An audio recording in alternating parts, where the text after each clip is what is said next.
Naiz irratian, bigarren kafea.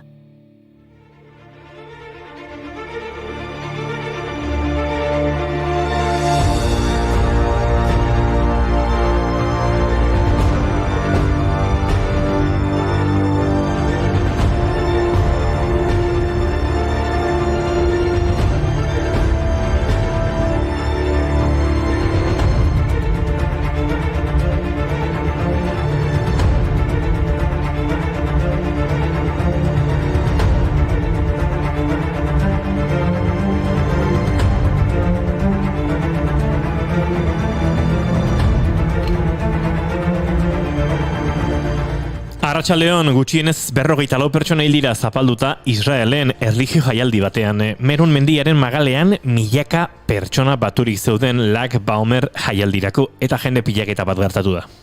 Larrialdi zerbitzuen arabera, 150 pertsona baino gehiago zauritu dira, eta asko egoera kritikoan daude. Zenbait hedabidek azaldu dutenez, armaietako eskailera estu batzuetan hasi da dena. Pandemia hasi zenetik Israelen egindako ekitaldi jendetsuena izan da. Kalkuluen arabera, 100.000 pertsona inguru batu dira. Lag Baomer, Rabbi Shimon Bar Yochai, bigarren mendeko talmudista baten heriotzaren data ospatzen duen ospakizun judu bat da. Rabbi Shimon izan zen Toraren dimentsio espirituala publikoki irakatsi zuen lehena. Hil aurretik, Rabbi Shimonek bere jarraitzaileei hiltzen eguna, postasun egun bezala ospatua izan zedia eskatu zien. Egun hau ospatzeko egiten duten jarduera nagusietakoa da. Rabbi Shimonen ustezko hilobira erromesaldia, han gertatu da ez beharra. הרוח נושבת קרירה, נוסיפה כיסם למדורה, וכך בזרועות ארגמן, באש יעלה כקורבן. האש מהבהבת שירה מלבלבת סובבת. Aste hontan berri txarrak besterik ez alditugu. Albiste hauen berri eman behar dugu noski hori egia da, baina ezin dugu astea beste modu batean bukatu. Maik, zuk beti daukazu gu alaitzeko moduko zerbait, ez? Gaurkoan ez dakit lortuko dudan. Oso izutiak zeate? Segun, zergatik. Jo, kontuz esaten duzuenarekin, gaur lo egin nahi dut. Ai! Entzun ekipo, entzun entzuleok, gaur. Balpurgis gaua da, Balpurgis natx! Erdialdeko eta iparraldeko Europan ospatzen den gaua da. Santa Balpurja, abadesaren kanonizazioaren bezpera da gaur. Eta horregatik deitzen da Balpurgis gaua, Balpurgis natx! Baina santu honek ez dauka zerikusi handirik festa honekin, Ba ez, hain zuzen ere, festa honen jatorria ospakizun paganoetan dago. Ohituraren arabera, udaberritik udarara pasatzeko eguna da gaurkoa, eta Belenos suaren jainkoari eskainitako ospakizuna da. Suak pizten zituzten, San Juan gauean bezala, herriak eta herritarrak gauza eta energia txarrez garbitzeko.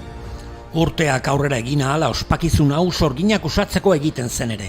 Egun honetan sorginak hartz mendi gainetik erratzen, katuen eta ahuntzen gainean ibiltzen zirenegan. Hala ere, gaur egun dagoeneko ospakizun honen ohitura galdu da, eta ikuskizun turistikoa bihurtu da. Milaka pertsona hartz mendira igotzen dira gaurko egunez eta paganoek harrera egiten diete, dantzak egiten dituzte, eta ondoren su handi bat pizten dute danborren soinuarekin batera. Balpurgis natx!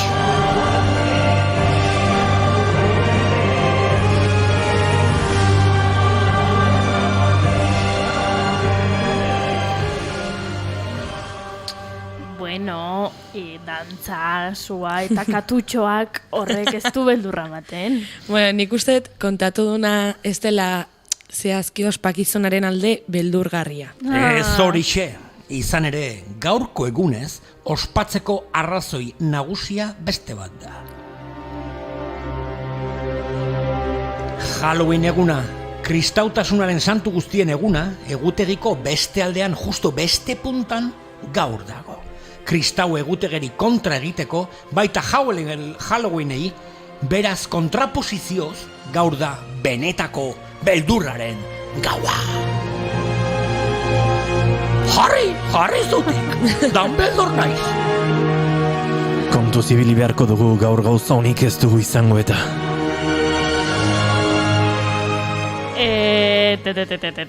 Iztegia. Gaur badaukagu hain txarra ez den efemeride bat, Oi. Alemaniarekin zer ikusia duena...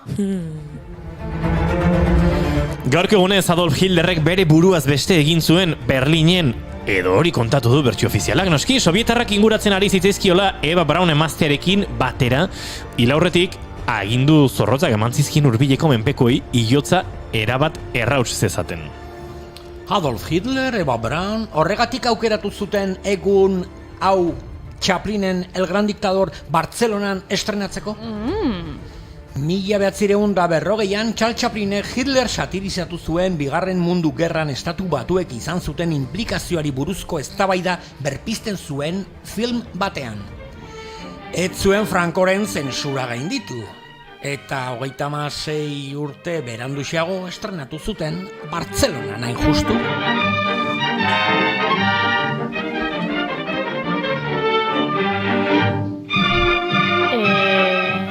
Esan duzu Hitlerrek bere hilotza erraustea nahi zuela, ez da? Agian, horregatik pizten dituzte gaur Alemanian hainbeste zu. Walpurgisnatch! Walpurgisnatch! Eta Hitlerren arima azaltzen bazoit, nik sorginak nahiago ditut, Bai, egia esan Santa Walpurgak, baino beldur gehiago ematen din niri Hitlerrek ere.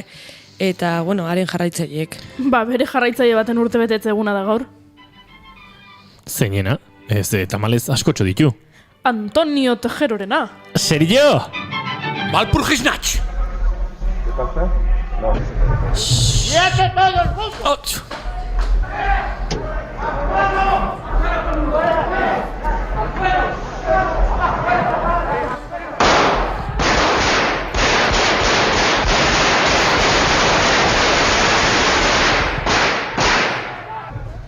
Gaurko egunez jaio zen Antonio Tejero, Espainiako militarra eta Guardia Zibileko koroneloia. 1981ko otsailaren 23ko Espainian jasotako estatu kolpearen buruzagietako bat.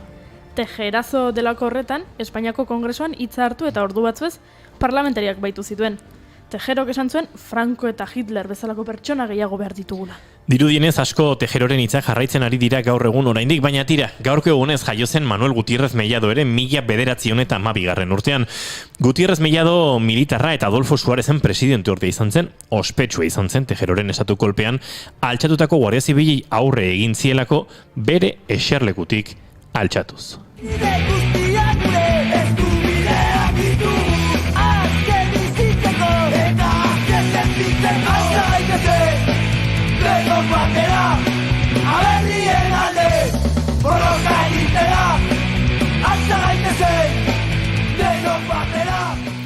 Ai ama, bino, ze efemeride arraroak eta ze sarrera arraroa den gaurkoa. Etio hau.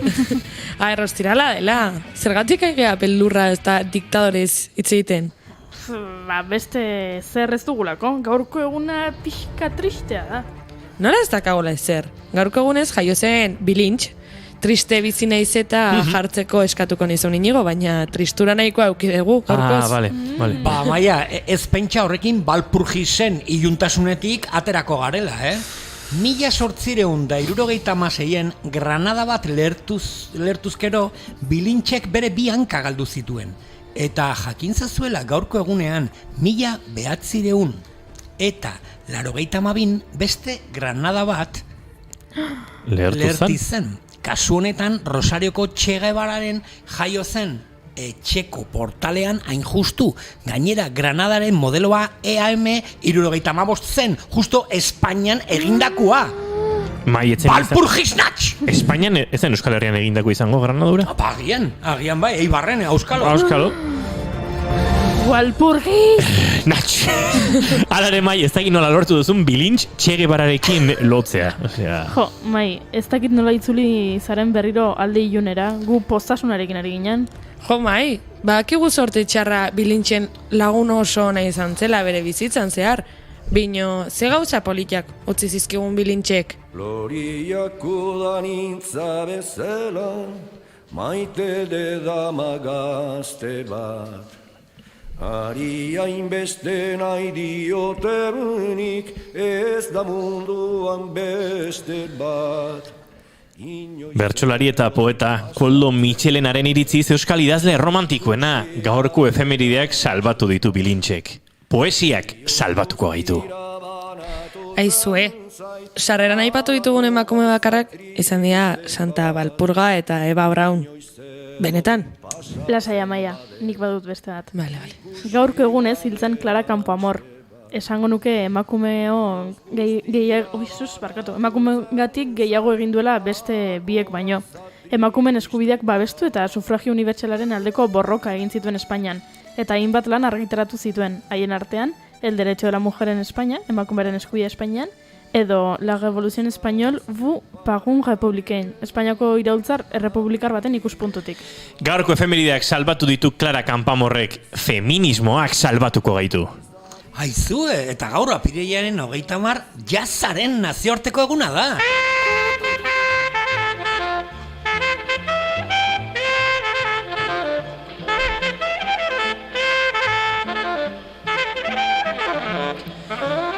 Ai, zenbat dugun gustoko jazza. Jazzak salbatuko gaitu, musikak salbatuko gaitu, edo ez. Goaz, da zurrumbillo bakero aten bagaitu, musikak salbatuko gaitu. Ibaina naziontan igeri egiten, ezerik heldu. Joe, benetan eskerrik asko ekipo, mila esker. Lagundu diazuei Valpurginatxetik eta alde iunetik ateratzen. Eta bakizu ezer? Atzo hiltzen humorista handi bat. Juan Joia, Risitas, gogoratzen Risitas? Audio joa bere omenez. Zugatik Risitas. Guñau! Humoreak salbatuko gaitu, mila esker Risitas! Guñau!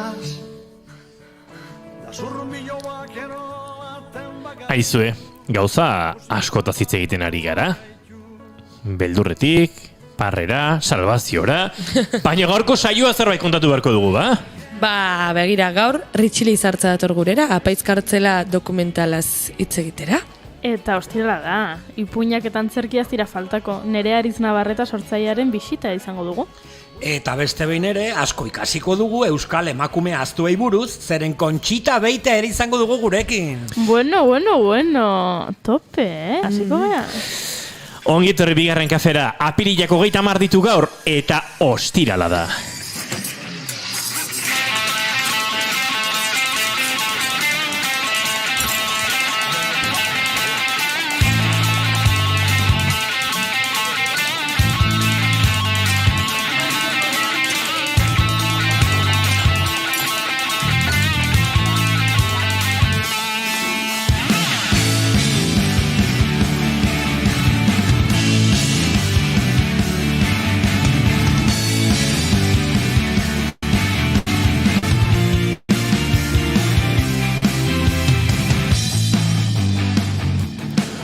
Zuekin, aspaldi gurekin ikusten ezkenuen Marko! Arratsaldeon bigarren kafe koreografia, bai, zuretzat dedikatutakoa Marko, aspaldiko.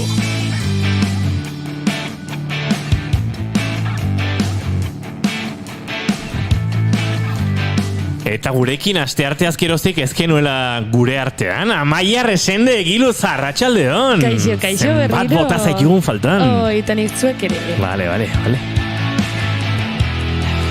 Astebete da, azkenekoz berarekin konektatu genuela, Maldan zijoan moto batean kokatuta eta saiatuko gara berriro berarekin konexio egiten.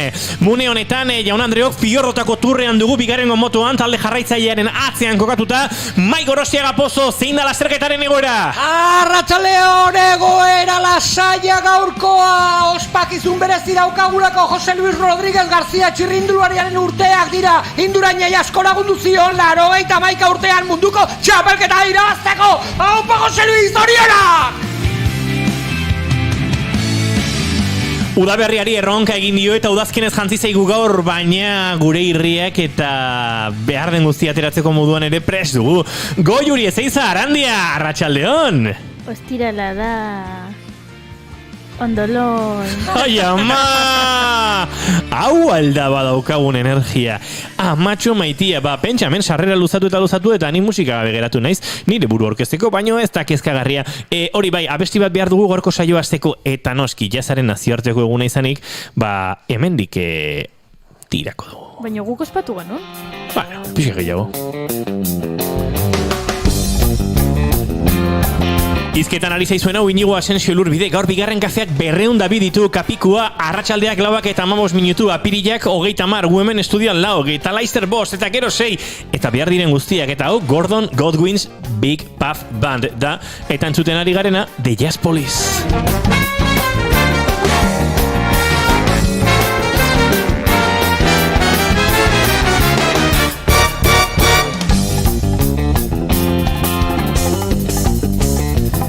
Eta maite duten tartean murgildu beharra daukagu eta hortarako ez dakit zein izango den aukeratuko dugun ordena. Nork hasi nahi du, Amaia Arresendegi Luzek dio ezetz, Goiuri ez eizaran dio, bai, venga Goiuri zuk, zein da zure maite duta? Bida, nik maite dut atzo egin nuen deskubrimendu bat.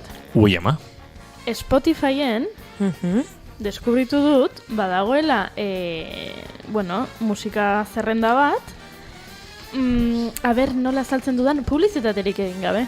Naiz eta Spotify iria egin diodan. Baina, pasta marka batek, pasta, makarroiak egiten dituen etxe batek, indu abesti zerrenda bat, eta, karo, pixkatzaia da esplikatzeko, baina adibidez, espagetiak. Konturatzen ari gara, bai. Adibidez, espagetiak, indute playlist bat, irauten duna, zehazki, espageti horiek sukaldatzeko behar duzun denbora. Gero, rigatoneak, eta rigatoneak sukaldatzeko... Rigatonearekin.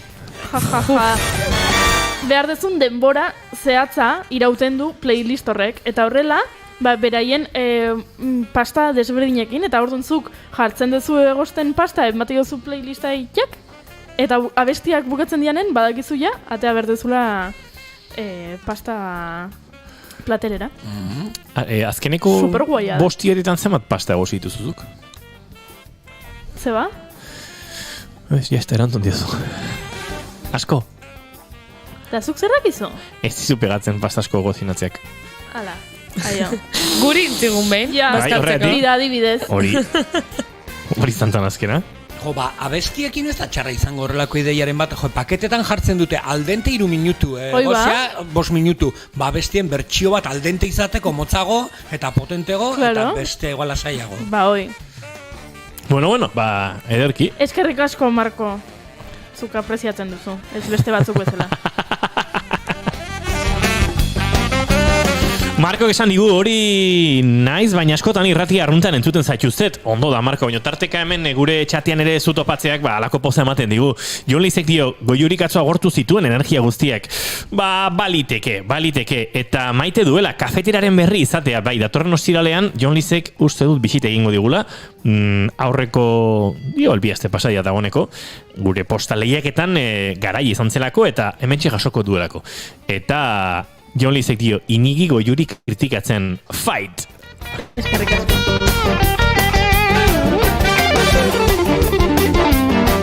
Mai, zein da zure maite duta? Nik maite dut Alfonso Sastre.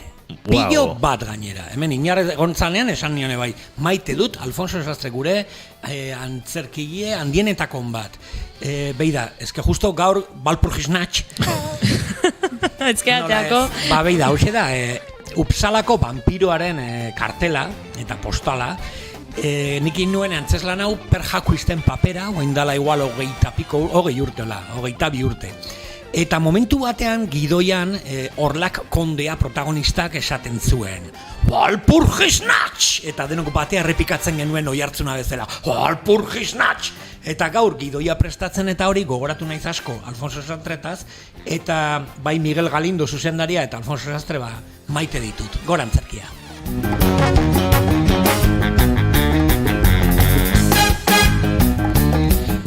Nik maite ditut gaur bezalako goiz aztoratu eta ero xamarra hauek, non bigarren kafearen laborategia, akaso estreni bitatez jarraitzen duzuenok uste duzu gure laborategiak 100 metro dituela. Baina ez taina ondia, eta gaur goizean hemendik igaro da jende asko, Idoia hemen zebilen lanean, Iñaki Lasa hemen zebilen lanean, Amaia hemen zebilen lanean, Goiuri hemen zebilen lanean, Maier hemen zebilen lanean, baita ni ere, eta ikaragarrizko goiz, hori, aztoratua izan dugu, eta egia esan maite dut horrelako goizak aurrera ateratzen ditugunean, lantalde guztia hor tope gabiltzanean, erotu xamar, eta gaur bezalako saio bat aurrera ateratzeko gai garenean. Eta horregatik bihar langile eguna maiatzak bat.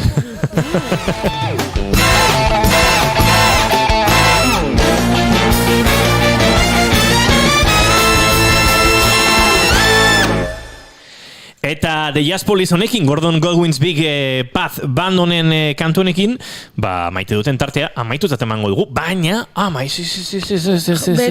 Beti ez zaizu. Barkatu. Ez da beti ez zaitela norbait. Aste naiz ordena proposatzen, pasatxanda egiten duzue, eta gero, orden hortan berriz ere bueltan atzera egitea, ahaztu egiten zait. Ja. Baina, orduan, Gordon Goldwyn'sen Big Band honekin jarraituko dugu. Vale. Sing Sang Sang. Oatzate adiz irregularrak ikasi bartziren ingelesean? Sing Song Song, eta zenekin nola desberdin dirurak. Bueno, Sing Sang Song. Hoi da, Nikola esaten du. Baina... Hori izan zen eroskiko promozio bat ere, bai ez? Zein. Duela zenbat urte, Nola zen, maizu batuko, zera, sun. Zure aukera da konsum. Inigo txapel. Kaso ontan, Sing Sang Songekin amaitu hartzen baina. Buah. Bueno, Amaia resende egiluz. A ber, zein azure maite duta? Nik maite dut, eske ezakit oso ondo nola azaldu. Baina, bueno. Hasi gara, itxoin bizkiate, gaur nazioarteko ez dakit oso ondo nola azaldu arazoaren eguna da. Ez. Goiuritzia zula begiratu. Zer begirada. Begira dekakatuko balute. Eskarak irratia den, zer bestela. Bai, streamingez jarraitzen gaituzte ere, baintxe, eta ikusiko zuten. Bueno, nire maite duta da, pertsona batekin, izan laguna, izan familiakoa, izan lankidea, izan dena delakoa, daukazunean harremana hain konfiantzazkoa, hau da, edo zer gauzakin, berekin, ez dakit, nola esan, farra indezakezula, o... Farra zer da, barre egitea edo parando datzea? Barre. Bai, mundu guztiak esatit. Edo serio hitz egin, edo dena delakoa, bine badakizu pertsona horrek, ez diola, ezakit, garrantzia hundirik emango zu kontatzen diozun arazoari, ez importa etzaiolako, baizik eta, bueno, kontatu jazo arazoa, oain goazen aurrera jarraitzea, ze bizitza aurrera ijoa. Maite dut, pertsona horiekin sortzen dien konbertsazioak eta batak besteari rolloa jarraitzea etengabe, eta azkenean bukatzen du izaten zentzuri gabeko konbertsazio bat, normalean oneri hoi gertatzen zait. Eta iruditzen zait superberezia horrelako harremana ukitzea pertsonekin. Orduan, maite dut hori eta pertsona horiek.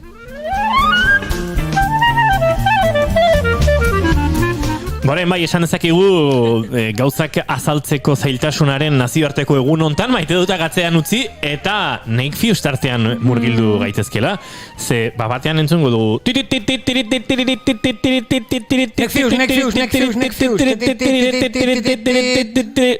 Goazen Madrilea. Madrilera goaz mai, benetan. Bai, eta gainera gaur ze polita.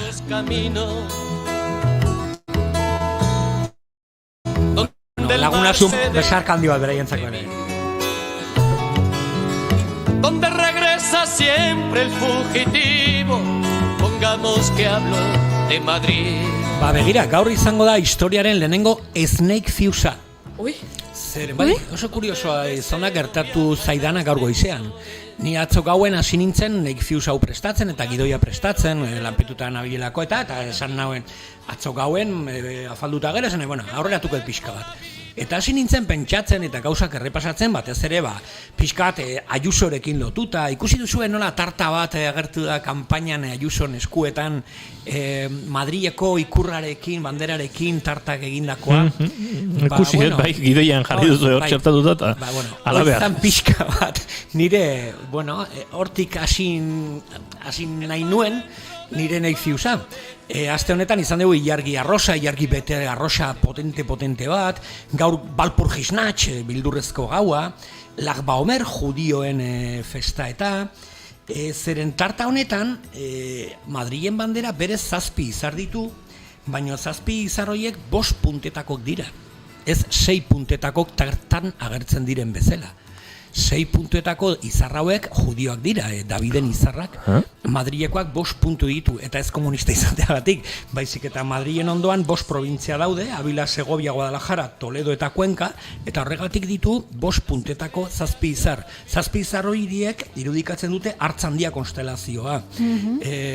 Gorriz fondoan 7 izar txuri 5 puntetako daude, baina Ayusoren tartan Davide estrella dago, judioen izarra, ez 6 puntetako, oso kuriosoa tarta hori, eta hortik hasi nahi nintzen kritikaren bat, eta neifius bakizue potenteren bat, baina gaur goizian, esnatu nahi zenean, jarraitzeko neifiusarekin, justo albiste hori irakurri dut, 54 hildakok eta estampida hori, eta blokeatuta gelditu naiz, eta erabaki detorruztea, ez neifius bat itea, eta behintzat aipatzea Ayusoren tarta. Egia, ala gezurra, begien artean. Sudurra. Kontaka, kontakatiu.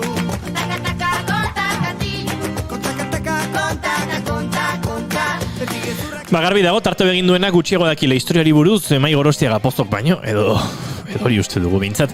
Arratsaleko 9:26 minutu ditugu bigarren kafean gara Naiz Irratiaren sintonian, eta segituan, Ritxi Lizartzi izango dugu gurekin, Apaiz kartzelaren inguruan aritu behar dugu eta.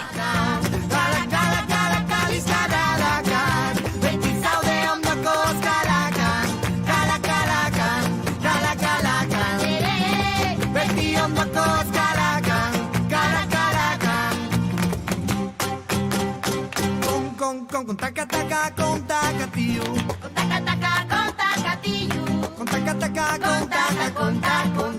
Kontakizuna kontatzen. Kontaka, kontakatiu.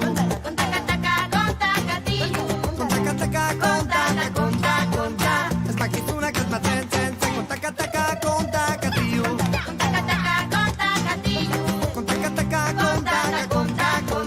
beti gezurrak esaten. Jatzitu inor sinisten. Beti gezurrak esaten. Jatzitu inor sinisten.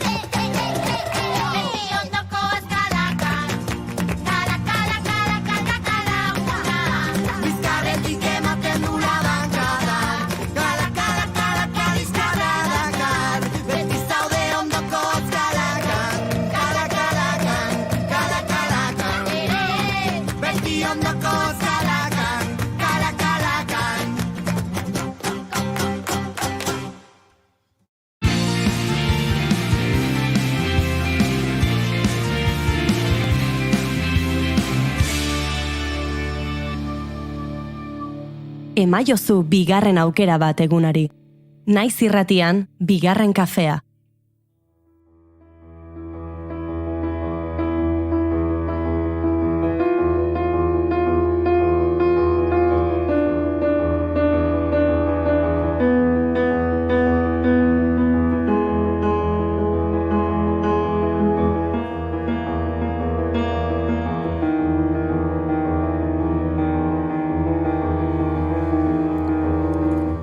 Gizakia deusestatzeko asmakizuna da kartzela. Zurikeria ofizial guztien gaindi. Desegizatze egitura du. Fisikoki ere, birkizarteratze filosofia zapaindurik.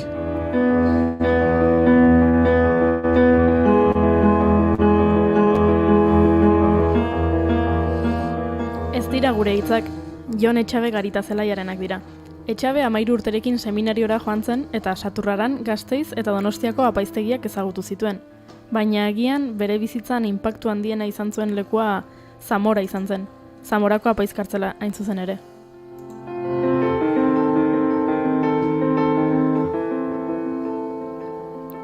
Zazpi urtez egon zen Jon Etxabean preso, askatasunik gabe eta torturak jasaten. Etzen bakarra izan. 53 apaiz pasa ziren Zamorako apaiz kartzelatik. Horietatik 55 euskaldunak. Tartean Xabera Muriza, Josu Naberan, Juan Mari Zulaika, Periko Solabarria, Juan Mari Arregi, Lukas Dorronsoro.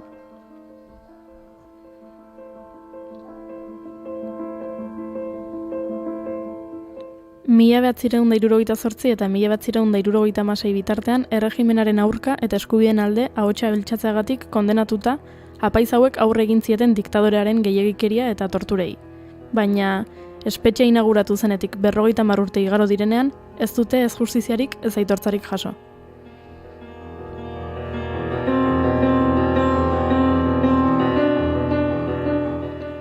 Horregatik agian, memoria bizirik mantetzeko aleginetan, apaiz kartzela dokumentala egin dute Oier Arantzabal, David Peiares eta Ritxi Lizartzak. Atzo estreinatu zuten Donostiako Giza Eskubideen nazioarteko 18. zinemaldian.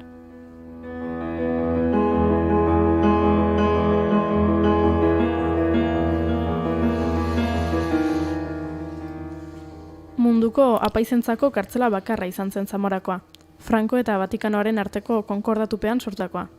Filmak kartzela hura sufritu zuten apaizen testigantzak biltzen ditu. Baina hau guztia asko hobeto kontatuko digu Ritxi Lizartzak. Arratsaldeon eta ongi etorri. Mila esker, arratsaldeon. Bazuen garia Ritxi Lizartzak gurera etortzeko. Beste gauza egin eta orain bigarren kafean bisitarik egin gabe. Eta kafea falta. Kaferik nahi aldeek. Hombre, espresua. Oraintxe jarriko jo. Bai, olenago lanean jarriko dugu ez Goiuri. Bai da. Expresua zeona, Hasieratik hasiko gara orduan. Nola izan ziren proiektu honen lehen pausoak, baino bereziki zergatik erabaki zenuten istorio hau kontatzea? Bueno, zergatia, neurri handi batean ondo esan dezuzuk, laburpena oso ona izan delako. Batetik, munduko kartzela bakarra izan da, apaizei zehatutakoa, eskenitakoa esan berro, baina izango da apaizea zigortzeko erekitakoa, ez da? Eta gainera bada historia bat orduan, frankismoak berak iskutatu intzuna.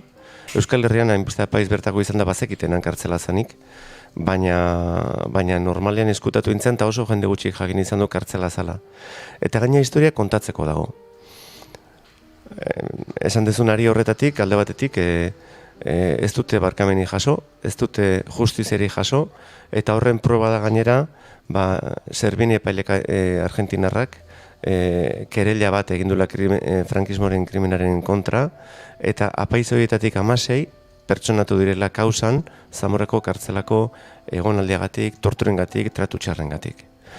Hori izan da pixka bat, arrazoi nagusia, historia kontatzeko egotea, eta nolabait ere, badaudelako gure memoria historikoan, oain esan dute, esan didate memoria demokratikoa esan behar dela, baina nik nahi joet, memoria historikoa esan.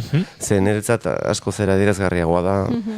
Eta alde horretatik iruditzen zait, memoria historikoan badaudela oraindik atal asko lantzeko daudenak, justizia eskatzen dutenak eta kontatzeko daudenak, eta alde horretatik motivazio nagusia hori izan zen, bai? Eta proiektua luze ditu geha proiektuan, kosta inda, baino atzo izan zen estrenaldia eta gu behintzat ardura latzak endu gainetik, behingoatik proiektua bukatuta, ezta? Okerrez banago, 35 elkarrizketa egin dituzue, nola hartu zuten beraiek, apaizek eta apaizoiek filmean parte hartzeko deialdia?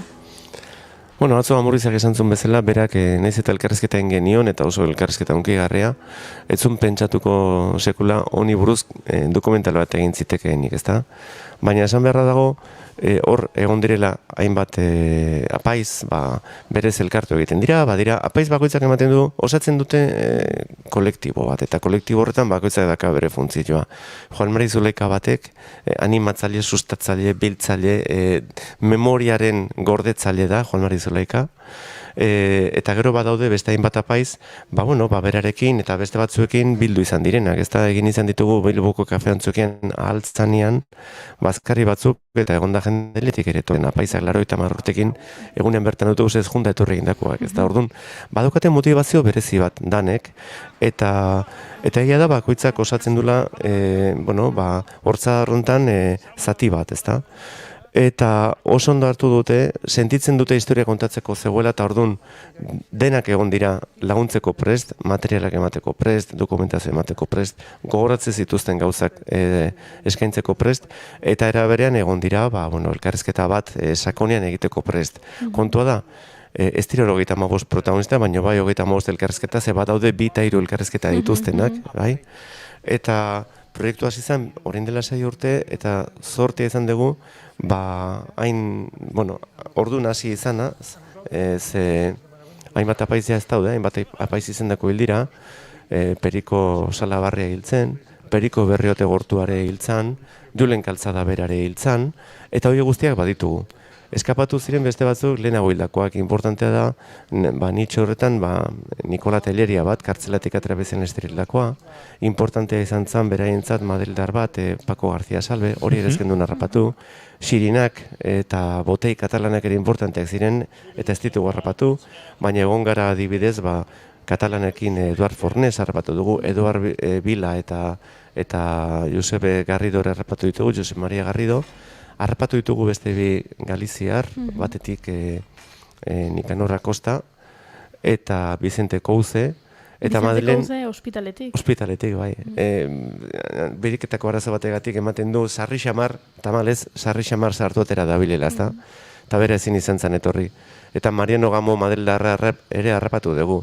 Baina hemen egon gara pixka bat, nolabait ere kolektibo horri piso ematen dioten apaizekin. Ez da hor egontzan itxialdi bat gotzaitegian Bilbon egin zutena bost apaizek, gozegreba bat egin zutenak, dokumentalean Julen Kaltzadak kontatzen du moduan, eta hor daude Nikola Telleria bera, Alberto Gabika Goxe Askoa, hor dago esango dut, Xabera Moriza bera, hor dago Josuna Beran bera, bostak esan ditu dela, ez da? Bai.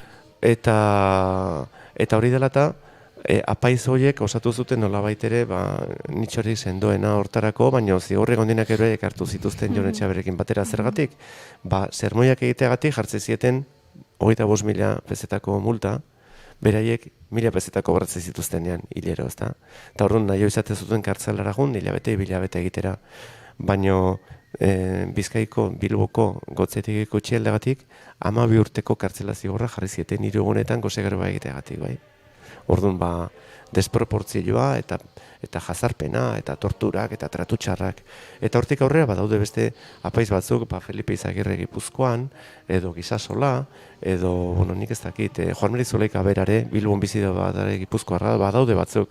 Eta Bizkaian importanteak eraberean Martin Orbe, oso apaiz, oaindik ere apaiz jarraitzen duna, gutxienetako bat, bestea Mariano Gamo, beste guztiak utzita daude.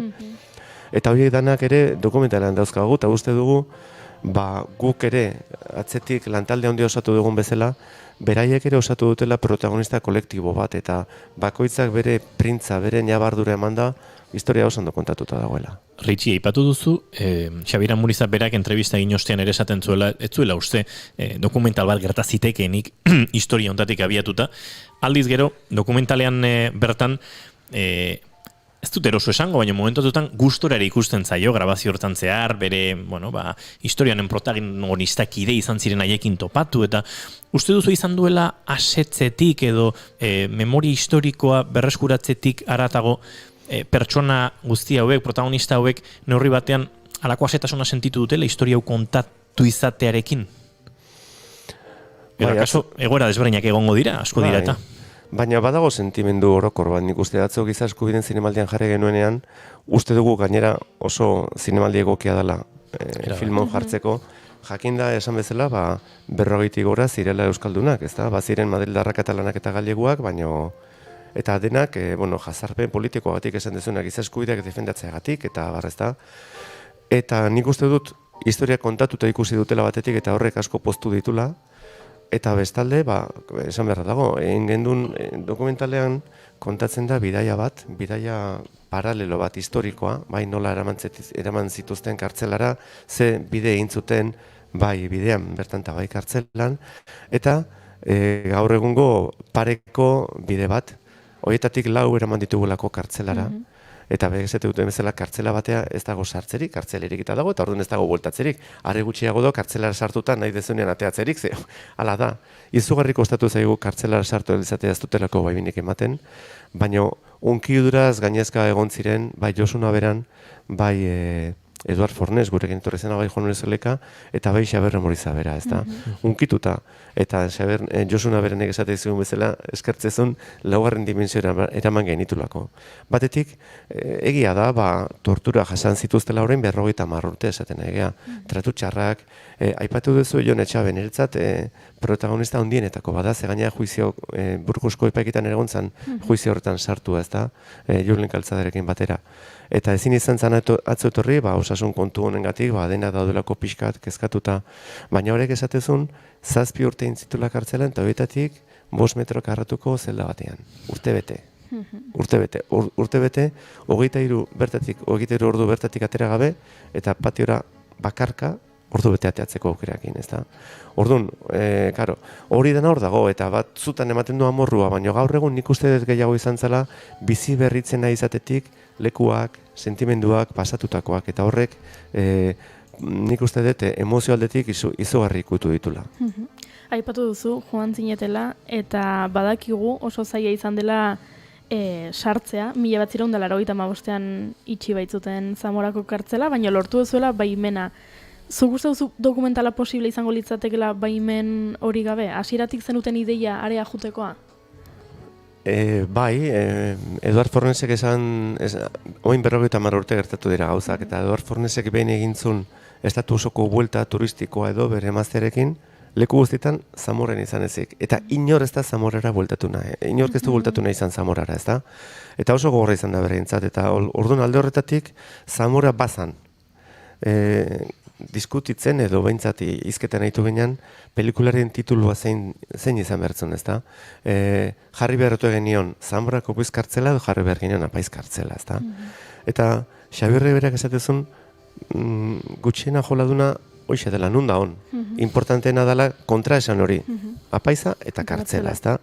Zergatik, apaizek berez dakatelako justizia eklesiastiko bat, monastegitan eta komentutan giltzapetzen dituna, baina berez ezin dute kartzelara jun, eta orduan hau da, jokaldi zegin bat egin zutena Vatikanok eta Frankok, 1953an oinarritutako konkordatuan kartzela hori sortzekoa, ez da?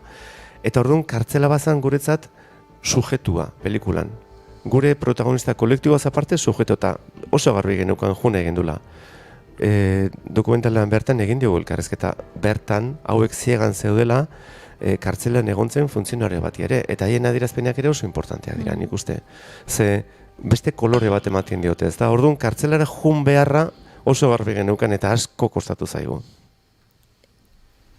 Itzik gabe utzi nazu, ze oizan egin behar nizun galdera, ze eginan aipatzen protagonistak eta zein izan diren, baina bai hor atentzioa ematen du, badagola parte hartze kurioso bat, dala kartzelako funtzionarioa, hau lotzeko zaila izan zen?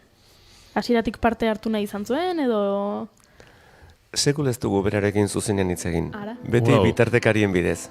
Eta bitartekariek esate zigun, ez zula parte hartu nahi, nahiz eta kontaktua begeneukan, eta pixka bat insistitu gendunean, esan zigun, bai ez benga hartuko zula parte bitartekariak, esan zigun kartzelako funtzionariak hartuko zula parte, baina bizkarrez eta aurpeiga eman gabe eta gaina altzala argirik gabe zeintzen ikusteko.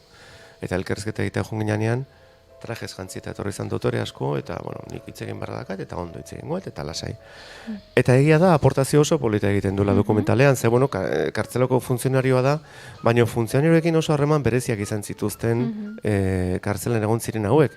Bazan funtzionariorik laguntzen aritu zitzaina, beltza izeneko bat adibidez, oso jende xumea zanu ere, etzan jende bat guk beti daukagu beste itxura bat, poliziari buruz, torturengatik eta gozorengatik, baina kartzelako funtzionariak ziren, herriko jende xumea, familia handia zazkatenak eta bizitzeko, eta orduan, asko ez dut esango, baina batzuk behintzat oso garbi ikuste zuten apaizoiek zer ziren, eta haientzat apaizoiek neurri handi baten ere autoritate bat ziren, batetik apaizak zirelako, eta bestalde hor dagoen jendeak 50 urte pasa dira eta oraindik burua oso ondo daukate. Esan nahi dut, oso argiak izan direla, oso burutsuak eta itzale egiten dutenak ingurukoengan, ezta?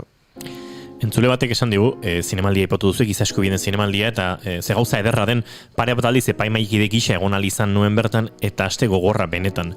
Munduarekin eta norbere buruarekin haserre bukatzeko modukoa. ulerra ezakegu hori, eta gehitu du, bide batez, ze katillo polita utzi duzuen Ritxiri, ze katillo hori, Ritxi, gure entzulek egindakoa da, eta eurek egin diote bigarren kafearen zigilu hori imprimatu eta guzti. Kontatu ondo historia. Gure entzulek amonari lapurtutakoa, eta lapurtu ostean gainetik bigarren kafearen zigilua jarri diotena. Bai, hala da. Hau trezio txiki bada, zen ikusten honen hau audio zala, eta ez bideoa. Bai, ikusten zaitu zer, Ritxi, baina dotora asko etorri zara, bestela bizetu genizuen. Kafea ondo? Baina, hoi esan nahi nun, espresua oso gustu hartu betela, enun uste hartuko nuni, ja ikusita etzeola, baina sekulako sorpresa, eta kafea zale amorratu nahi zen ezkero, ba. Ze ona, bai, guri kafezaleak guztien zezkigu saio hontan, ze beti ez ozkogu kafezaleak inguruan, eta ez dakit kafea gustoko ez duen norbaitetaz fiatzea ere gauza honegia den, baina. Bueno, mesedez, itzuli gaitezke apaizkartzela. Noski baiet, Zalantzari gabe, komentatzen eginen bezala apaizen testigantzak dira protagonistak, baina bestelako materiala ere ikus dezakegu, garai hartako prentsa zatiak, audio batzuk, gauza ugari bildu dituzue. Bai, eta egon dira sorpresak, bagenekien Juan Mari Arregi adibidez beretzan kartzelan egon, baina dokumentalan agertzen da bere kanpoko lana izugarri izan zalako. Kartzelan egon ziren guztira 50 apaiz, baina kanpoan lantalde handia egon zan nahi babesten. Zamoran bertan, hor Periko esaten du bezala, Periko Berriote Gortuak esaten du, berak iesaldi hortarako zazkala 2 pisu alokairoan hartuta Zamoran. Ibaian bestaldetik, Duero ibaiaren bestaldetik, walkitalki bidez hitz egiten zuten.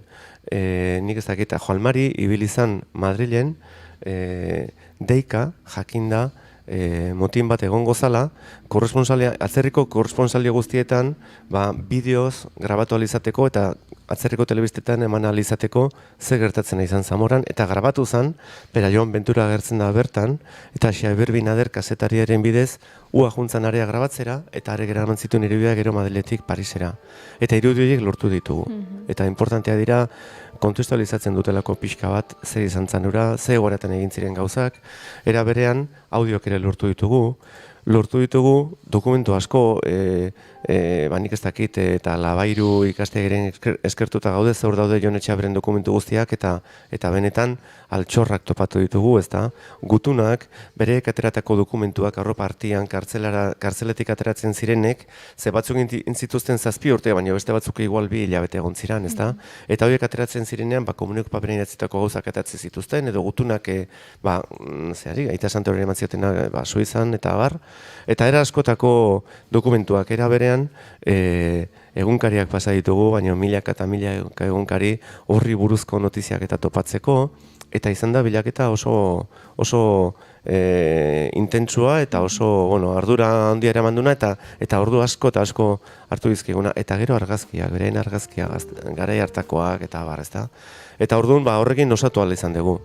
Esan beharra dago, horren osagarri ere badala, Kote Kamatxokin duen animazioa, nire ustez aparteko aipamena merezi du, ze atzo Bego Eltesoko aurkezpenean esan zuen bezala zinemaldian, ona eta kalitate handiko izateaz aparte, erritmo ematen dio pelikulari, eta erritmo hori ematen dio Maialen Sarasuak egin duen montajeagatik. Maialen Sarasuak egin duen montajea zerotik, nik uste oso kalitate handikoa, ari bat topatu du, eta ari horretan erritmoa beste gauza batzuen artean, baina batez ere animazioak eman dio. Bidaiaren zentzuak, ezta? Nik uste ikusleak norre batean ritmo bat da ikusteko hor. Eta, elementu hori guztiak oso importanteak izan dira, bai. Oso ederra, benetan animazioak, oso sutilak, 3 koloreekin, urdina horia eta beltza, baina oso derrak eta benetan, lortzen dute, ritmoa eta nortasun puntu bat ematea muntaiari eta filmari azken finean, ez? Uste dut Ritxik gure gidoia duela, ze gidoiko urrengo galdera zan, eta hori guztia josteko Kote Kamatxaren animazioak. Bizitzari aurre hartzen bizi den pertsona, Oso ondo. Ez, nik uste aria izan dela zailena, aria topatzea, eta hortan Maialen Sarasuak esan bezala sekulako lana egin du, ze derrepente zazkan mai gainean 35 elkarrizketa. Errekursoko irudiak, zeuzkan animazioak, bai? Zeuzkan milaka, baina milaka dokumentu esatea denen ez da broma, milaka dokumentu. Eta banan ikusi berri izan ditu, banan aztertu berri izan ditu. 35 elkarrizketa historia bakarra izan da, apaiz askok bizi izan dutena kontatzen dute, baina apaiz askok bizi izan dituzte gauza berberak, orduan, hartu berzitzaion bakoitzari nabarmen zuen parte hori. Eta ajola zitzaiona, berari bere bizi esperientzian, ezta? Eta orduan, horiek aukeratzea ere, sekulako lan izan da. Eta, bueno, elkarlan txukuna egin dugu nik uste, eta alde hortatik oso kontentu nago. Azpimarratu beharra da, editoren lana. Joan den aste artean hementsi izan genuen Igor Arabaolaza, Itamari dokumentalaren muntatzaile izan dena. Eta arekin ere aritu ginen hortaz, ez? Nola josi horrelako material pila, horren kasuan ordu pilo bat zituzten bilduta, irudi brutotan, eta bar. Eta noski, zuzendariari ezerken du gabe, baina askotan muntatzaileak badu zuzendariaren lana asko arintzeko edo zuzendariaren merituaren zatitxo bat ere bada noski editore horietan, ez? Zuek hiru izan zarete zuzendari lanetan, Ritxi, zure kasuan ibilbide luzea egin duzu ikusentzunezko arloan, bai gidoigintzan, baita produkzioan ere, eta zuzendari lanetan hor hiru pertsonek topa egin duzu orain hontan, adin eta kasu ibilbide ezberdina izan duzuenak, elkar ezagutzen zenutenak ere, nola izan da kreditu hori, edo kreditu baino lan hori elkar banatzea? Bueno, pelikulak irandu 6 urte izan ditugu 3 gidoi, eta azkeneko gidoia Maialenek idatzi du montajean, orduan beste gidoi bat izan da, laugarrena, bai? Banatu egin ditugu gauzak hainbat arduratan, adibidez, Oier eta David ibili ziren kamararekin, Marian Gerrikabitearekin batera, Zamorako kartzelako bidaien eta kartzelan bertan. Davidek ekarri dizkigu guk ezken dituen elkarrizketa batzuk eta eskerrak, ze berak egin ditu katalanen elkarrizketak bai Garrido, bai Bila, eta bai Eduard Fornesek ere elkarrizketa ditugu guk ere egin genion, baina berak harrapatu zuen Periko Solabarri hil baino lehen, guk ez geneukan, eta oso importantea zen sartzea. Eta beste elkarrizketa batzuk, Jose Antonio Calzadaren ere berea da, eta bar.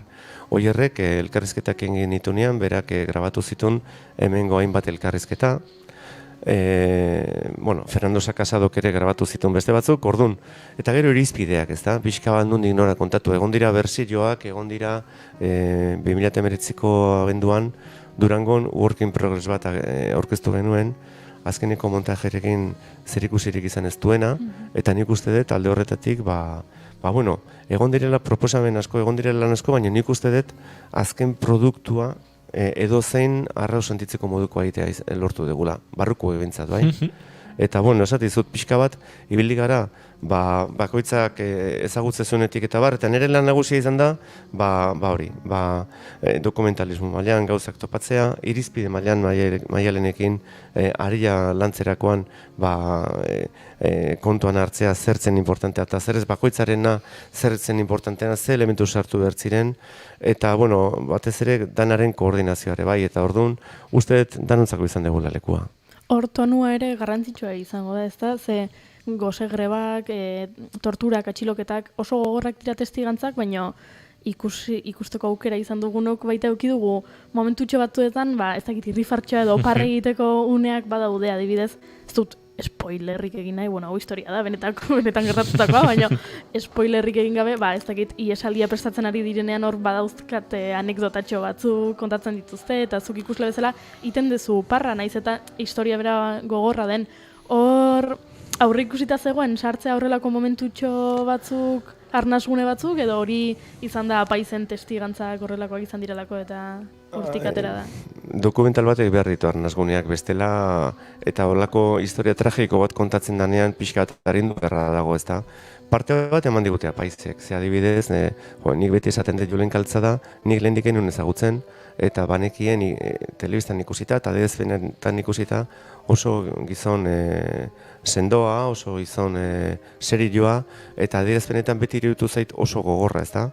Eta elkarrizketa egitea joan ginean, topatu gendun gizon zoragarri bat, irriparri gehiena segurazko dokumentalen berarekin egiten da.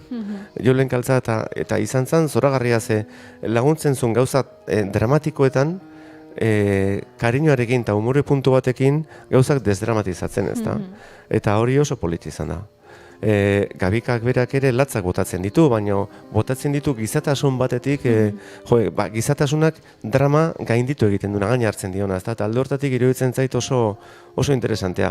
Eta egon dira anekdotak, eta egon dira humorezko gauza asko, eta gauza asko kontatzerik ez daudenak, ez da adibidez, Amurizaren lehenengo bertsoa, Kanpo Santuan Etxanon aitari kantatzen diona, horren atzean badago historia handi bat. Amurizak nahizun aitari bisita egin nahi zion, aita gaxotuta zeolako. Eta ez zioten utzi. Eta utzi zioten etortzen Etxanora hiltzanian. Eta ekarri zuten, eta bai izan zuen, bizirik zeola etzen edaten ikusten utzi, oain zertarako etorreko nahiz kotxetik jetxik gabe, bolta intzun Zamorara, pentsa ze eratako jendia dan.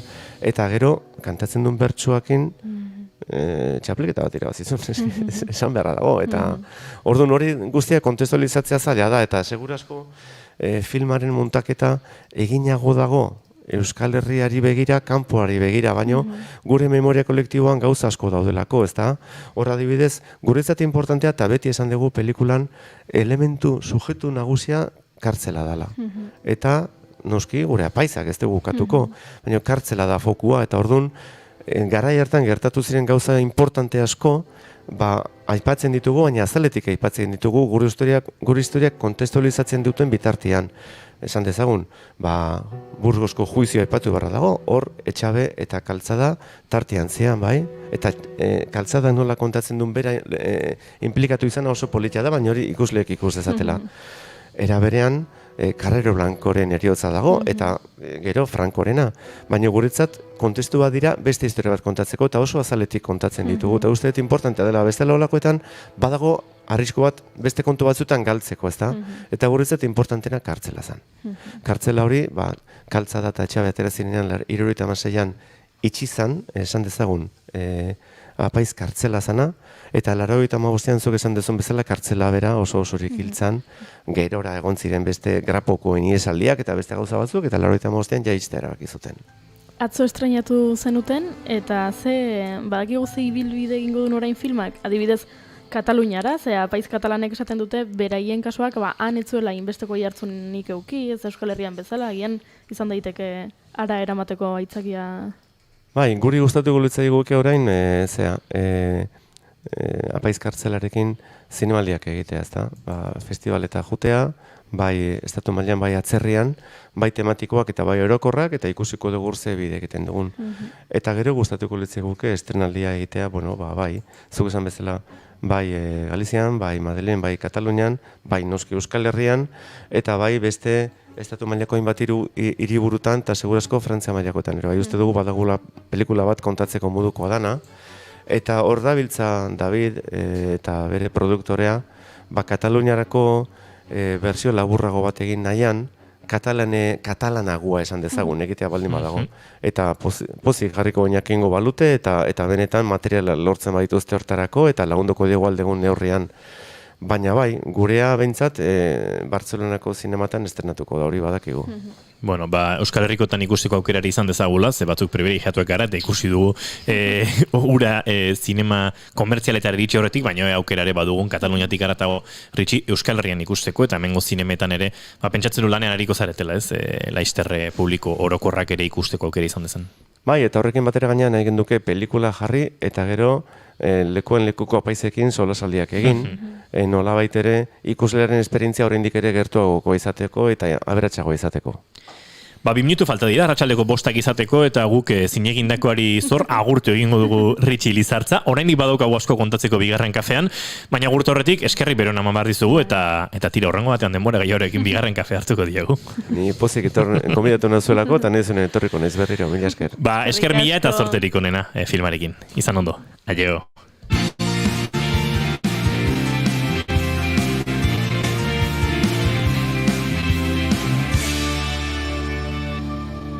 Bigarrenak ez direlako beti okerragoak, bigarren kafea. Naiz irratia.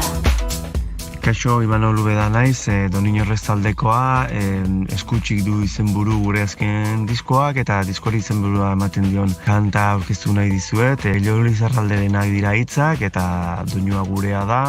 Kantak badu, letrak berak badu olako baikortasun bat, postasun bat barruan, eta guzaiatu gara doinuarekin tono horri eusten, ez? Eta besterik ez, gustuko duzuen.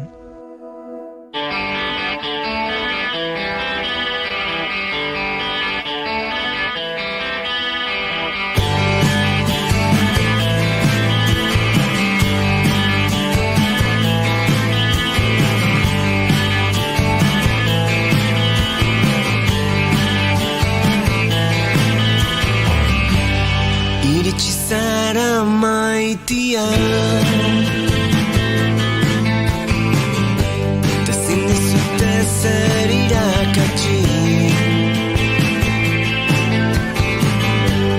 baina ez dut isiltzen ikasi kasango dizut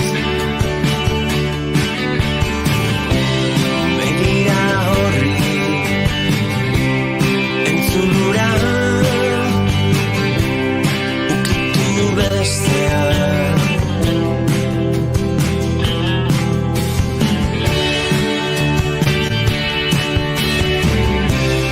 eta badakit alferrik ari naizela alferrik temen aukazu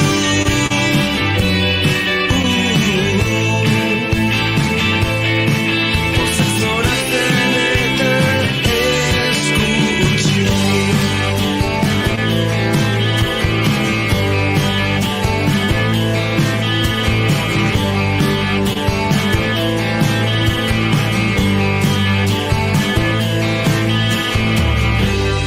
etorri zara maitia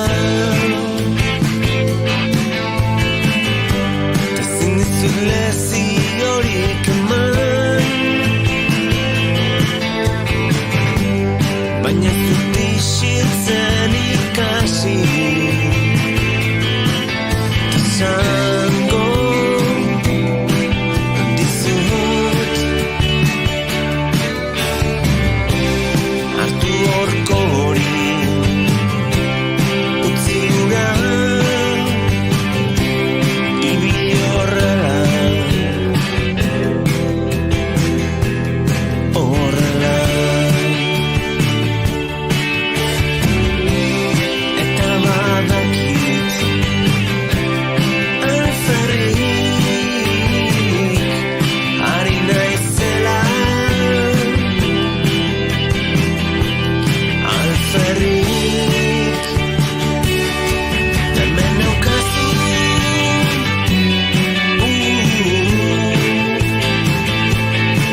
pozak zortzen eta esku utzik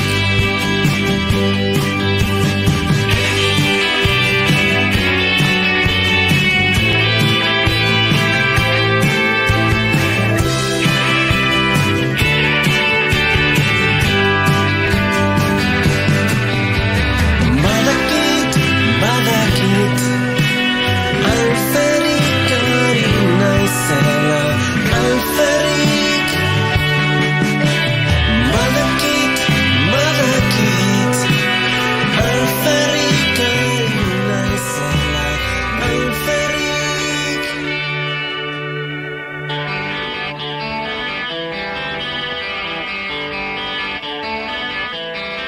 temen aukazu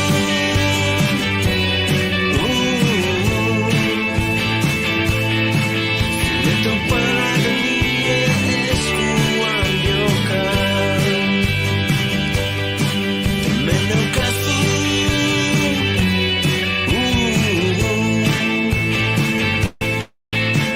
pozak zoratzen eta esku utzik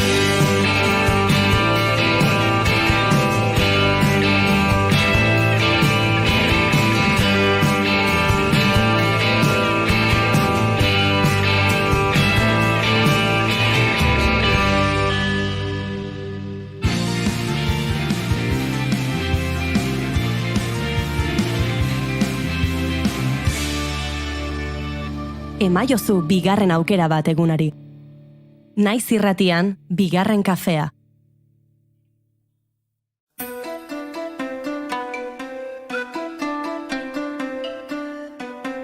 Bostak eta 4 minutu ditugu eta bagoaz aurrera. Protagonista gehiago gaur bigarren kafearen laborategian ostirala eta gu guzti emateko prest.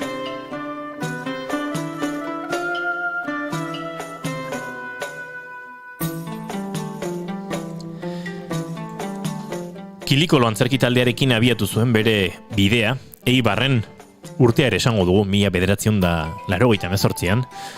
Urte asko tartean 2017an nahita produkzioak sortu zuen arte, baina haze urteak musika eta piano ikasketak burutu zituen, jarduera fisikoaren eta kirolaren zientzietan lizentziatu zen ondoren, gorputz espresiagatik interesak Lisboara eraman zuen, eta bertan dantzaren inguruan murgildu zen. Antzerki fisikoaren ikastaroak ere burutu zituen, Eibar, Gasteiz eta Lisboa irukian barrena bidaiatzen zebilela, Legaleonte, Jean de Jan, Pablo Ibarluziarekin, eta baita dantzan ere, Moare danza edo traspasosekin. Klaunak ere erakarri zuen, Ana Perez, Virginia Imaz edota Javier Alkortaren eskutik, murgildu zen, sakon mundu honetan. Urte haietan ere piztu zitzaion narraziorako gosea. Pons International Clown School, Elise Auvrier Buffet, Nola Rae, Jonathan Jaun, Philippe Goulier. 2008an zurrumurru antzerki konpainia sortu zuen eta El Circo de la Pulga edo Claustrofobia bezalako lanekin aritu zen bertan 2015 urterarte. Londongo Lispa antzerki fisiko eskolan aritu zen 2015 eta 2016an London eta Berlinen artean saltoka. Honek emandako bultzadak eta kasu ikerketa eta esperimentazio nahi bateratu horiek eta taldeak batzetik jaiotako indarrak eman zuen nahita produkzioak sortzeko aukera. Marian Hurtado, Amaia Arriaran eta Maialen Belaustegi bidelagun ditu bertan. Obrak, pieza laburrak, ipuin kontaketak eta askoz gehiago ere sortzen duten musika eta artista taldea osatu zuen.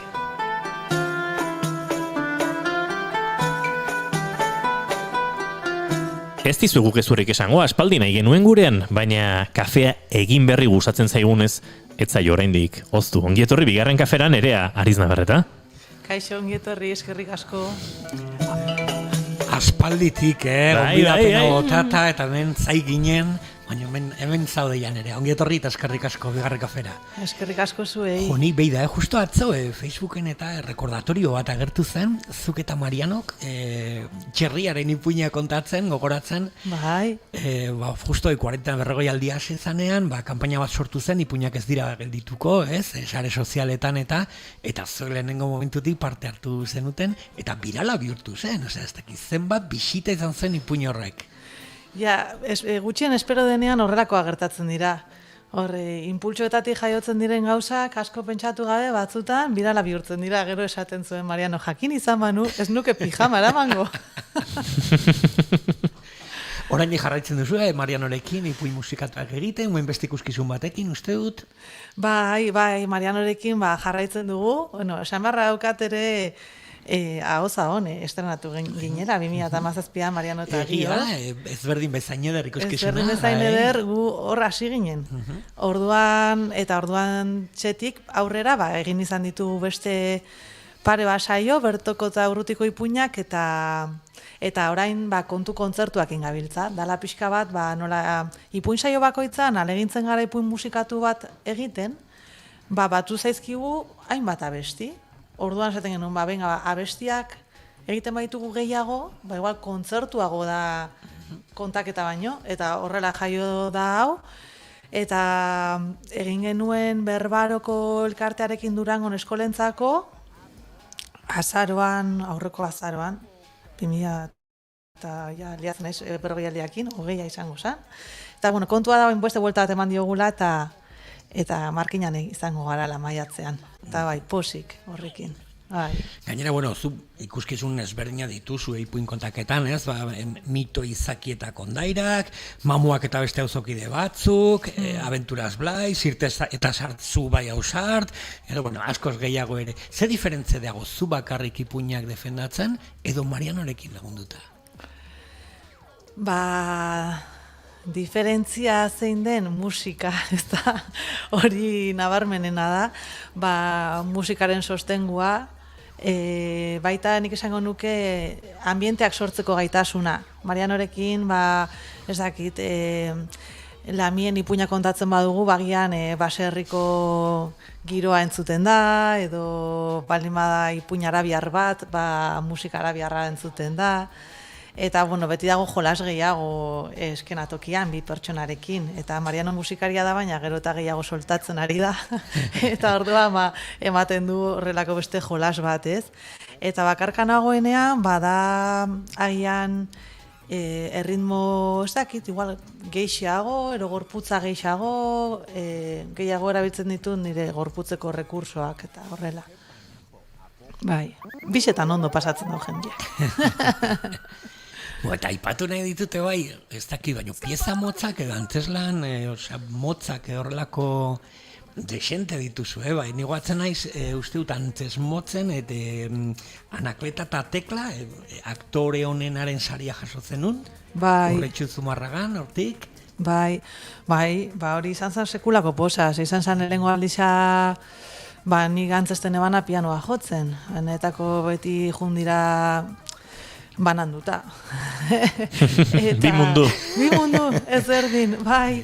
Eta hor izan zen, komendatu duzuen bezala, Londresen eta Berlinen artean nengoenean, lagun bate proiektu batetarako bartzuen musika, eta hasi nintzen hor pixka soltatzen, pianoa jotzen, estenatokian, eta pertsonaia landu nahi nuen, eta orduan ikastaro batean Elisekin, holan slapstick lantzen den horretako ikastaro batekin, slapstick edo hau da erortzen, klaunak erortzen direnean edo atearekin jotzen direnean edo, Pepe Villoela estilo horrekin, eta pertsonai hori jaio zen, eta numero hori jaio zen, eta oso eskertuta nago egisa zen, eta antzes motzeko izan zen, dutxa bero bat esaten dana.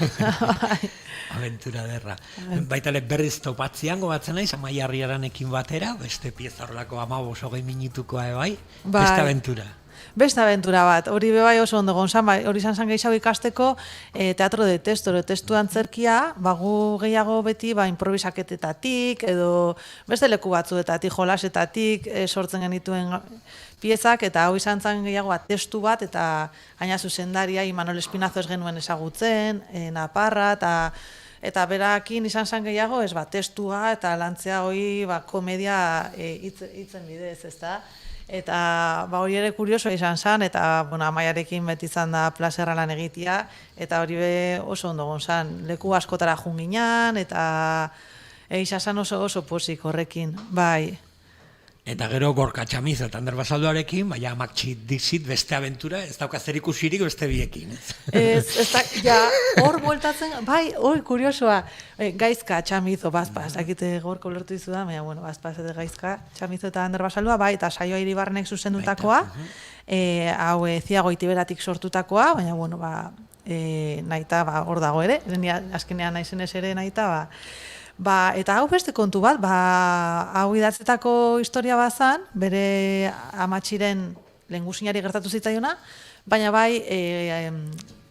antzerki fisikoan bidez sortu genduan asko. Orduan izan gehiago bueltatzea gorputzera, baina gainera ikasketak eginda gero atzerrian, eta orduan izan zen pixkat batzea musika pixkat, abesti pixkat, gorputz pixkat, popurri antzeko bat, rekursoetatik. Nola ikusten duzu adibidez Euskal Herrin horrelako mikroantzerkia edo pieza motzen zirkuitoa bada, zaila mugitzen? Ez nuke esango erresa denik. Ez daukagu horrelako zirkuitorik egia esan.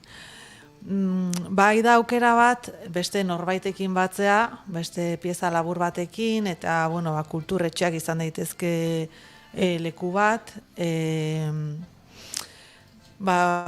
euskara bultzatzen dutenak, edo gaiaren inguruan, basaketa amatxik dixitekin, memoria historikoaren inguruan, izan ditugu pare bat leku antzestu izan ditugunak gaiarekin lotuta, ez? Orduan, haian gaiak eraman zaitzake antzestera lekuren batetara.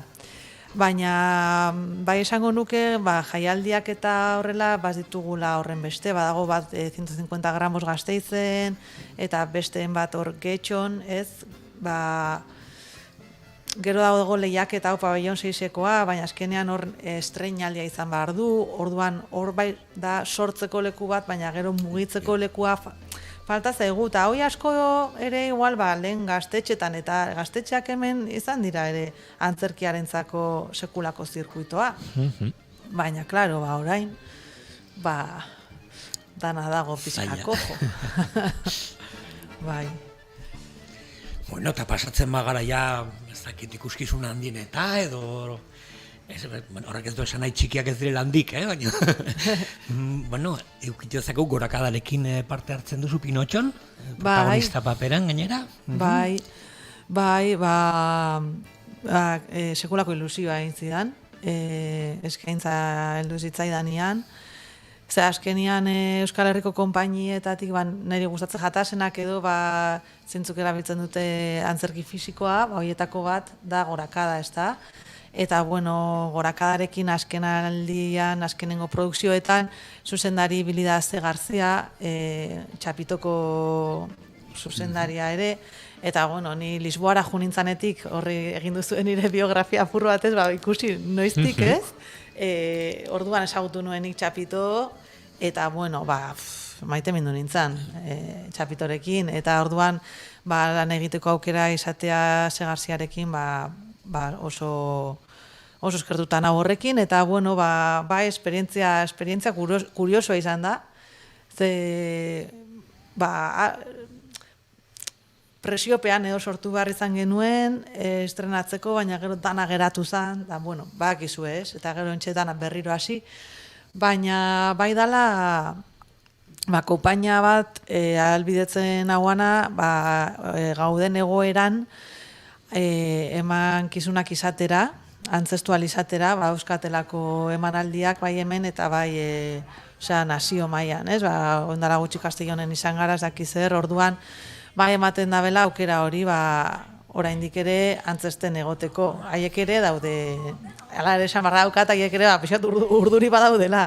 Datorren kursora begira, orain bukatzen ditu azkenengo emanaldiak, igande honetan eta Santanderren maiatzaren 8an, eta gero urrengoa da urtarrian. Osea, que... Guztio doko horrela agenda, ez? Horrelako data suelto batzuk emendik udazkeraino, baino ziur ez daukagu ezergo indik, ez? Bai, pixkat esaten dute tapoia dagoela edo. Tapoia dagoela. Aberaskatzen den. Aberaskatzen den. Ataskadoria, eraman marko du. Eta noiztik txotxongillokin ez dakit lanen edo pasioa, edo aioko adibidez, txotxongillo eta trojetos edo erabiltzen? Behitu, txotxongilloen kontua, niri gustatu, nizke, adibidez, inobanian lan en Lalonakin, kompainia, argentinoak ziren, baina Gernikan egon ziren 10 urtez, eta eurekin egon nintzen urte askotan lanian, eta gustatzen jatan haiekin lan egitean esan, antzeslan bakoitza ezberdina zala. Bat asan, kale antzerkia kriston errobera hondisekin zu hartzen zeben, bueno, los atatuerkas ditzen ginen den guztian horra, kesi montatzeko, kriston lioa zaiz. Gero beste bat, aretokoa. Eta aretoko horretan, ere txontxongilloak egon zian, pinguinoak. Eta itzalesko arrati batzuk, eta beste mundu bat, eta horrekin engantzatu. Eta beste batean, gehiago zirkoko gauza ez, eta orduan, nahi antzerkiaren mundua, harrapatzen nauleko guztietatik. Bai da gian, niri gehiago, antzerki fisikoa gustatzen zaidala, eta horre ere sartzen da objektuen manipulazioa. Bihurtzea, ez dakit, txaketa bat bihurtzea zerbait biziduna, edo dena delakoa, ez? Orduan beti izan dut nahi hori, eta gero atzerrian egon izan garenean, horre ikasten, Lispan, horri izan genituen ere pare bat monografiko, teatro objetosena, eta nekan ere lankide bat, Kat Gerard, bera ere txontxongilloekin oso trebea, eta orduan egin izan genituen lanak eta han, ez? Eta, bueno, bueltan, nik einaut aspaldetik ezagutzen neban, Zurrunka teatroko einaut, aioko antzeslaneko txontxongilloekin maite mindu bada, eta beraia itzal, txontxongilloekin. Eta ni horrekin eman pixkat, flipatzen, baina urduri. Esaten nuen gauza bada ikustea eta gozatzea, besta gauza da egitea.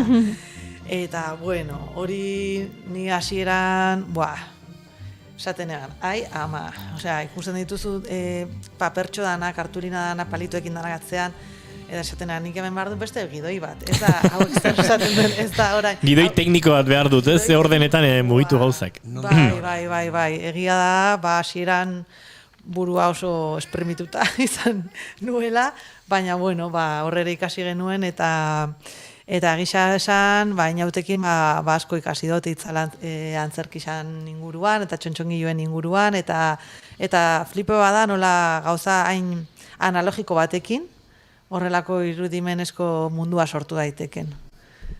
Eta funtzionatzen duna gaur egun ere, funtzionatzen du, erabiltzea mapina eta gauza teknologikoak estenan, ez dut esaten, hori oso ondo dago, baina baita ere, gauza oso analogikoak direnak ere, oso ondo funtzionatzen. Streaming bitartez jarraitzen gaituztenek ikusten dituzte, oraintxe Aiokoren irudioiek, eta egia da, oso impactanteak direla. Itzalekin jokatuta ere, eta noski, itzalekin, argiekin, hor teknikarien lanak ere azpimarratu behar dira, baina efektoa, nik uste dut belaunaldirik digitalenari ere oso erakargarri giren zaiola, eta hori ere gertatuko zaizue helduentzako bai, baina gaztetxoenek ere edon hor, ez dakit, teknologietan ikaragarri murgiluta daudenek ere horrelako aurkezpenekin txunditze sentsazio hori izaten dutela, ez? Badagoela hor zerbait. Bai, aldenetan gerturatzen dira, eta zer gertatzen da beti da, ez? Antzerkiaren magia zer dago atzean. Eta hor gerturatzen diranean pixka bat eta ikusten dutenean, flipatzen dute, eta gero askok bidali izan digute bideotxoren bat edo etxean paperekin, bai. Eskola sortuz. Bai.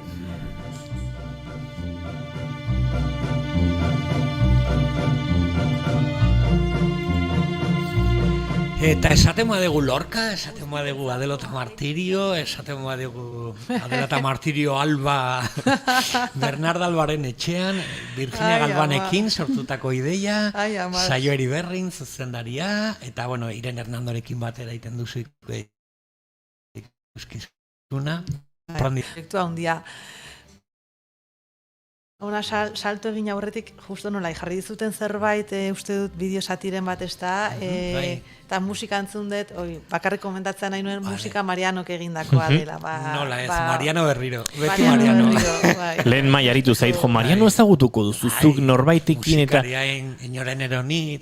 Claro, eta Mariano anariren pianista ere bada, eta... Aritu gara lehenu eta azkenuen kokatzen zetalde zen hor lehenguan aipatu genuen bat, eta oraintxe etorri zait mai. Hemen izen importanteak asko azpimarratzen dugu, eta gor Mariano Hurtado azpimarratu. Bai. Nola ez. Aizu eta entzule batek esaten du, zehantzezlan ederra, antzuolan gozatzeko aukera izan genuen. Aha. Ai ama, eskerrik asko. Emozionatzen hau horrek, egia esan. Ze netzako proiektu handia izan da, naita produkzioaken antzeslan, produkzio handi bat sekana atzian, orduan, izan da sekulako ikasketa, eta aspaliti datorren proiektua gainera. Oso, bidaia luzea izan da.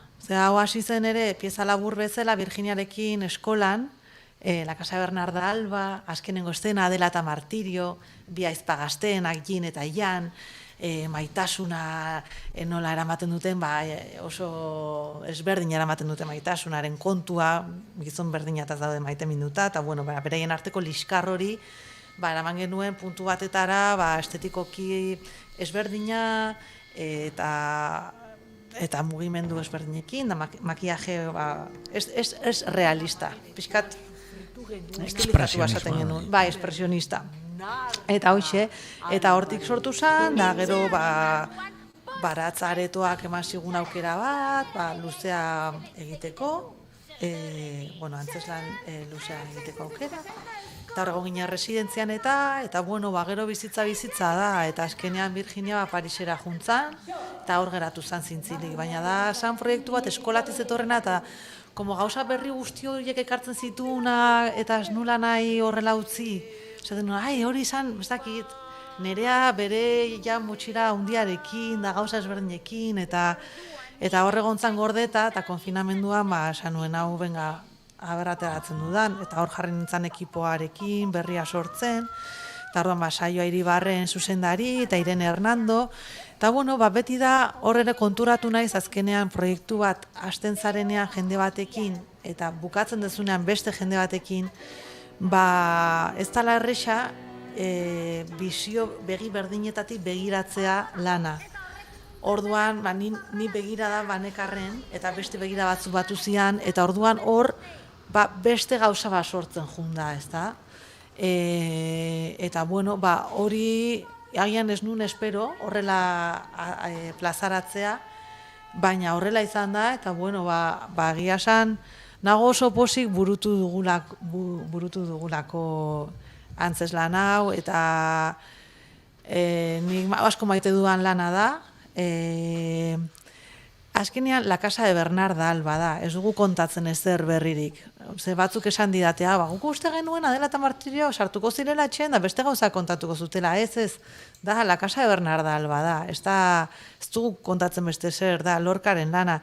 Baina bai da nola gaur egun ere, nola ukitu nahuan ni, ero Irene, ero Saioa, ero ikusleak, nola ikutu algaitun horrek historioak oraindik ere, ze oraindik ere jarraitzen dugu gauzak eramaten gugan.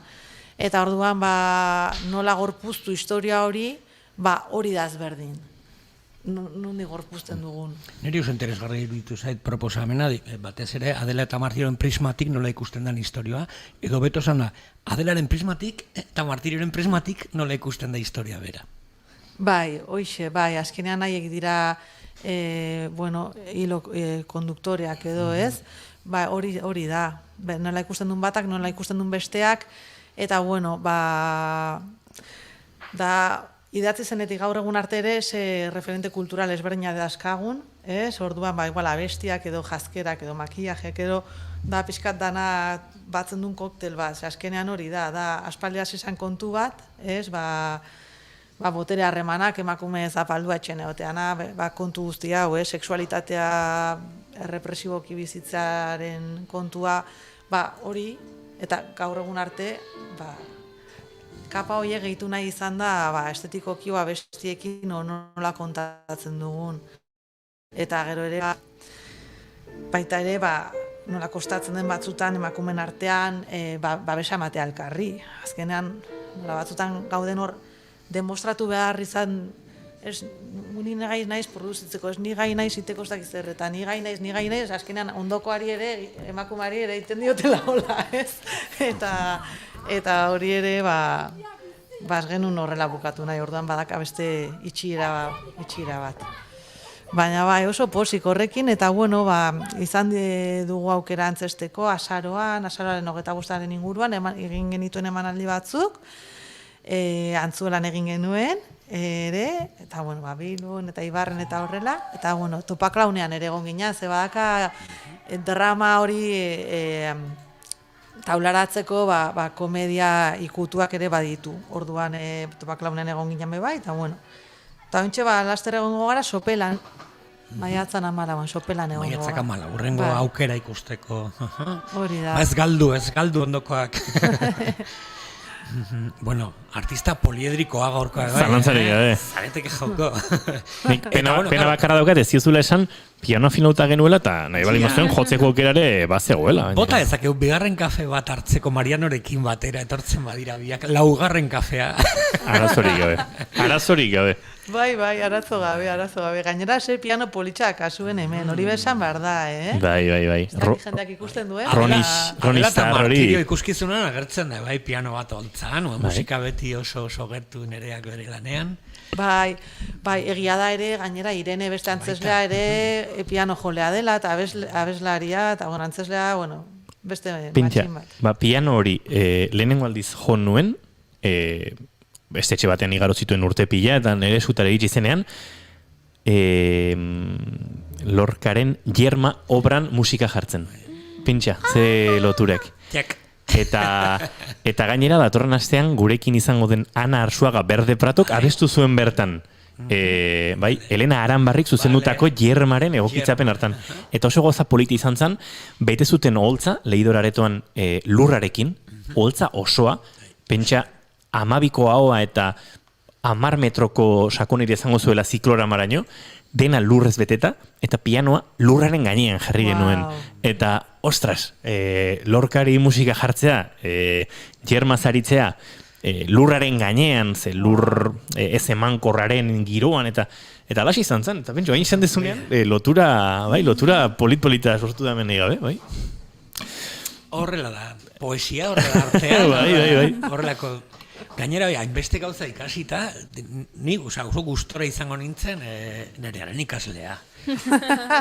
Ikastarok baita, Nindeian, Pablo Ibarluzearekin. Bai. Pablo Ibarluzearekin, bueno, beste maestro bat,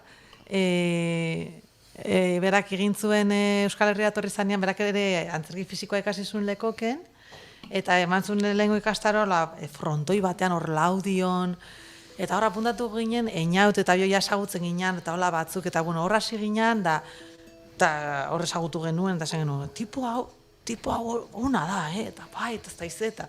Behitu orain ere, bueno, zuzendu dituztak zenbat antzeslan Euskal Herrian da sariak eraman dituztena gainera, eta orain bera ametsa izan da, zuzentzaz aparte, Pablorena eskola sortzea, ez? Eta orain arte egon da, hori, eskola motzak eitzen, 6 astetakoak edo, eta bueno, aurten izan da lehengo urtia, 6 hilabeteko eskola martxan jarri da bena. Orduan eskola ditxuel jakona, ez? Eta bueno, ni oso pozik egon naiz Pablokin ikasle moruan, eta bai da, ikastaron motzak itzen zituan ian bebai, 6 astetakoak, deitzu izan sostan bebai, klasere matemateko. Azkenian mugimendu klaseak eta horrela, bazdak, nola heziketa fisiko ikasi neban, eta antzerki fisikoa eta holan bebai, bai da gisa, gorputzak adalan ere, punto fuerte bat edo, ez? Ahotsa ez den bezala, baina bueno, hori zut esango irratian. Hori da, ez zazu esan irratian, ahotsa ez zen izure punturik indartsuen. Begira nola mugitzen de gorputza, irratian. Bai, eta orduan, mugimendu irakasle, eta aurten, izan dut aukera bebai, kurtso luze honetan irakasle izateko, eta izan da gozada bat, azkenean aukitzea jende heldua, jende gaztea, antzerkia maite duena, kriston gogoa dakanaz, utzi ditu ikasketak, o lana esedentzia, o ez dakit dana dago kuadratzen bere bizitzan eskola egin alizateko, eta kriston gogoa, jende horrekin lan egiteko aukera, bere saltxorroa da. Da, aurtengoa izan da oso talde ona, gainera, elkarren artean oso ondo konpontzen ziranak, orduan, batean izatea, ez dakit, sekulako, ez dakit, itxasontzi pirata bat, kriston tripulazio onarekin, eta batean, momentuka, bihurtzen zara kapitaina, aber nola iristen garan, eta oso esperientzia ona. Bai, eta berrik usten, horrelako jendea daukazunean, nik zer ikasi dudan, zer nahi dute egin, eta nola fusionatu dezaket berri, edo horrek ere ni mugia arastera eramaten nau. Pila jartzera, venga, honek, ez dut egingo, ez da nola esan, gure eskolan ere horrela zen, ikasi dut egiten A, B eta C, eta nik irakatsiko dut A, B eta C. Eskolan zen, ikasi dut A, B eta C, eta zuer irakutsiko dizuet A, B eta C gaur egun. Artzari da gertatzen hemen, gaude Berlinen. Beste haiek egiten dute H, orduan egin dezakegu A, B eta C beharrean, A, B eta H, zer gertatzen den, ez? Orduan, hori mugimenduan egotera. Talde sorkuntza, askotan ibilitakoa zara, horrelako esperientzietan, ez? Bai, talde sorkuntza oinarria handietakoa da. Gozada bat, Zoragarria da, bai. Ez dakit pastela goxo honetan ginda jartzeko, ez dakit ze falta zaigun.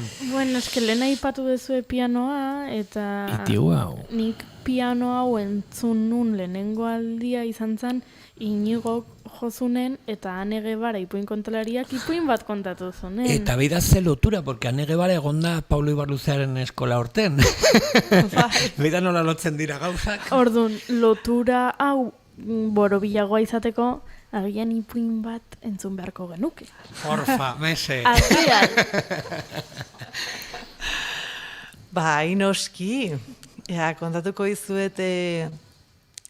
dizuetan ipuina, da ipuin bat jaso dena liburu askotan, eta hor Durangoko azoka batean Gorbeialdeko ipuinak eta historiak batzen dira, eta oso kuriosoa da liburua bera, ipuin berdina, euskalki ezberdinetan, idatzita golako, gainera idatzita, hitz egiten duten bezalaxe, eta oso kuriosoa da. Eta leku askotan gertatu omen da, leku askotan egongo ziran agian anai bizki konkordunak, ez dakit.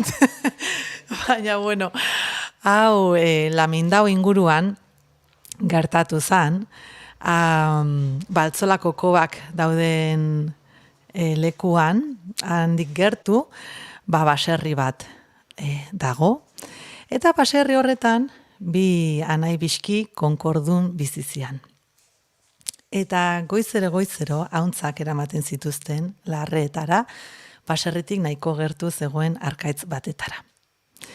Baserriko lana banandu egiten zituzten, eta goiz batean, gaiz hartan, haietako bat juntzan, hauntzekin, eta eguna pasa ostean, bueltan zetorrela, baserri inguruko errekatik ahots batzuk entzun zituen, hola, barrezka eta kantatzen da emakume ahotsak eta, aiba, ze egongoete da hor, eta gerturatu zan da, han ikusi zituen Lamiak abesten. Hastelena, martitzena, euestena, iru, euena, barikue, zapatue, sei, Eta nahi konkorduna Elizalea bera, eta domekea zazpi. Lamia danako, xili berai behira gora, bera. Tarduan esan zotzien. Ekarri zeure konkorra, eta joan zaitxetxera. Eta han juntzan, bapatean, posposi, zuzen, hola bizkarra mugitzen aurrera, eta atzera, eta hola, agil, bueltatu zen baserrira, eta bere anai biskiakin juntatu zen, baina nola da posible, eta hau gertatu zait. Baina, bixar ni joango nahi zauntzekin, eta joan zaitxezu bixar hauntzekin da. Han juntzan hauntzekin, berdin arkaitzeraino egundana pasausan, eta bueltan berriro, emakumea hotxak eta barreak eta han juntzan da Lamiak hor. Hastelena, martitzena, euestena, iru, euena, barikue, zapatue, sei, eta beste bizkixak. Eta domekea zazpi.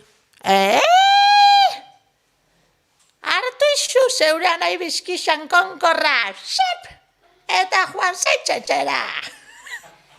Eta juntzan, bi konkorrekin bat atzian da bestia horrian ezin ibili, isa baserrira buelta usan. Eta hala da, Lamiekin ez dakizu inoiz zer gertatuko dan, batzutan lagundu eta bestetan ez.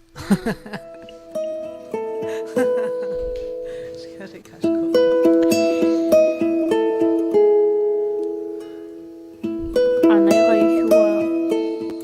Kotxaua, Jepena. Guk agurtu egin behar dugu gaurko gure bigarren gonbidatua, baina noski nire Ariz Navarretarekin hainbeste denbora lehenen kafe hartzeko igarostean, akaso bigarrena dira batean iritsiko da, nor daki? Eta gaur aritu gara, Lorca gora, eta Lorca bera, eta uste dut saioaren zatitxo agurtzeko oso aukera ona izan daitekela hemen entzuten ari garen Lauaxetaren eskutitza Lorcari, Jon Maia, Pitxi eta Gorka Hermosa azken honen urretsuarraren proiektutik. Señor Don Federico García Lorca. Horrelaxe agurtuko dugu ba? L. Lorca. L. Lauaxeta Lorca. Diskotik. Nire Ariz Navarreta mila esker plazer bat izan da, eta Lauaxeta eta Lorcaren arteko elkarrizketatxo honetan agurtuko zaitu. Oso ondo, eskerrik asko gomidatzagatik, plazerra izan da, oso leku ederrak azute gainera, eta hurrengo arte. Laizter arte. Sus ocupaciones. No quiero robarle más tiempo. Le dejo ejemplo de versiones, para que pueda admirar alguna de sus canciones, puestas en gracia y amor del idioma más venerable de Europa. Me fuera grato declamárselas para que gustara de la música de este milenario idioma. Con mis respetos y profunda simpatía, le envío un pequeño presente para tan excelso artista. Mi libro de poesías, no ajenas a su influencia. Muy a sus órdenes, le subrayo mi admiración. Afectísimo, seguro servidor, Esteban de Urquiaga.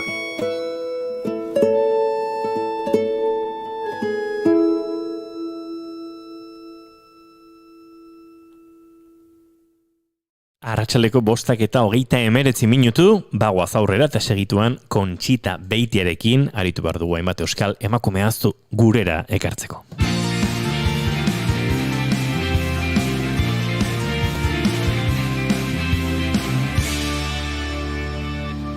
Keep calm and bigarren kafea.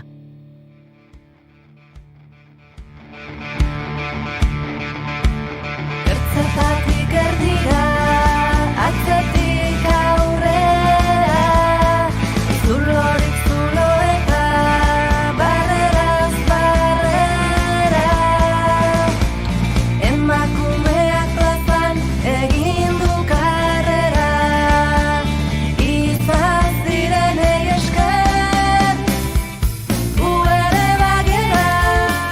Eta izan ziren eta oraindik ere badiren, baino asko izan diren emakume hoiei esker gu ere bagara, eta Kontxita Beitiataz arro gaude, hain zuzen ere untzak abesten duen kantu honen izenburuak dioen bezalaxe. Kontxita Beitia, arratsaldeon eta ongitorri berriro bigarren kafera. Arratsaldeon. Zer? Bueno, oso egia da, bagera, eta baginen, bagera, eta izango gera. Hoixe baietz, baina horretarako garrantzitsua da, atzera begiratzeko gaitasuna izatea, eta noski, atzera begiratzerakoan iragana ulertzen laguntzen diguzuen, gu baino esperientzia gehiago daukazuen emakume hoien ahotsa entzutea, eta uste dut gaur, zure ahotsetik, atzera begira jarriko garrela, garrantzitsuak izan diren eta kaso nahikoa oroitzen ez ditugun hainbat emakume gurera ekartzeko, ez da, Kontxita? Bai, esango dituen emakumeak segurazko gehienok entzun ere izan gabe izango dituzue. Eta benetan oso persona interesanteak izan dira, nik ere, niretzako ere berriak izan dira ia gehienak, eta oso interesanteak, eta zorionez, begiratu dut ja interneten baute dagoen oien berri, eta gehienen berri badago. Eta horrek eman dipotza eta argazki batzuk ere badaude. Eta norbaitek hau entzun da, iruditzen balin bazaio egokia dela jarraipen bat izatea beren gandik, nik uste de polita izango litzatekela, ez? Hori lortuko banu, ikuritzikabe hori behintzat, gustatuko litzaidake. Eta begira, bakizue, hasiko naiz kontatzen, lehenbiziko emakumea nik ezagutu nuen. Eta hori izan zen, ikeri izen esango dut, eta inigo gauza bat esango dizut, retorno daukete. Bai? Bai. Egin dezagun proba bat, Kontxita, orain retorno gutxiago aldaukazu, probatu? Momentu honetan, ez horrez. Momentu honetan oso ondo. Ados, orduan zuk hitz egiten duzunean gure mikrofonak jetxi behar ditut bestela bueltan etortzen zaizu. Ados, ulertuta. Hori da. Aurrera Kontxita. Bai, hasiko naiz, Pasaian ezagutu nunik, baina bera Goierrikoa da, ez dakit Legazpikoa, Zumarragakoa, ez dakit Urola ingurukoa, baina ez hor David, baina Idiazabalekin ere bazun lotura.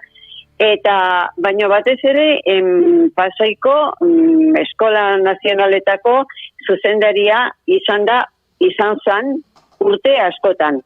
Hoi jaioko zan, segurazko, 1900 urte hortan, gutxi gora bera. Eta, zuk ez dakizu, bera, maestra nazionala zan, eta zuzendaria, baina edozer gauza zeukala, edozeinek, arazo bat balin bazeuken, edo institutuan zabilenean, edo niltzen balin bazan Donostiko kolegioetan, bere semea edo alaba, edo juten zan, edozein guraso, juten zien. Bere gana, ze arazoa edo zuten, azaltzea eta zenolako bidea eman berote zion bere semeari edo bere alabari edo irakasleari, eta ez dakizun nola jartzen gintun bidean.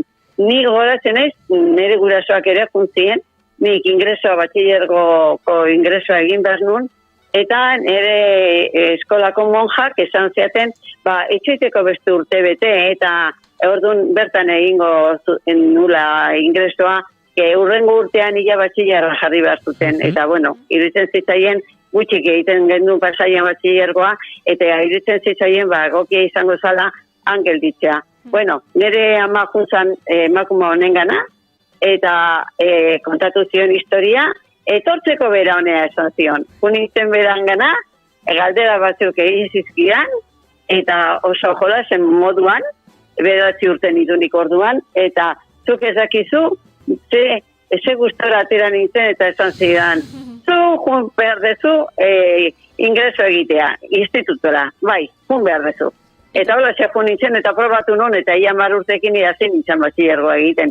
Eta horrelako, kaso asko. Eta begiratu dez interneten, eta ez da agertzen. Eta ez da inun agertzen. Eta izan zen, magisteritza egiteko oposaketak egin behar genitunean, bueno, Tolosatik Iruneainoko maestra eta maisu guztiak, beraren gana etortzen ziren, prestakuntza izan genezan, oposaketak egiteko.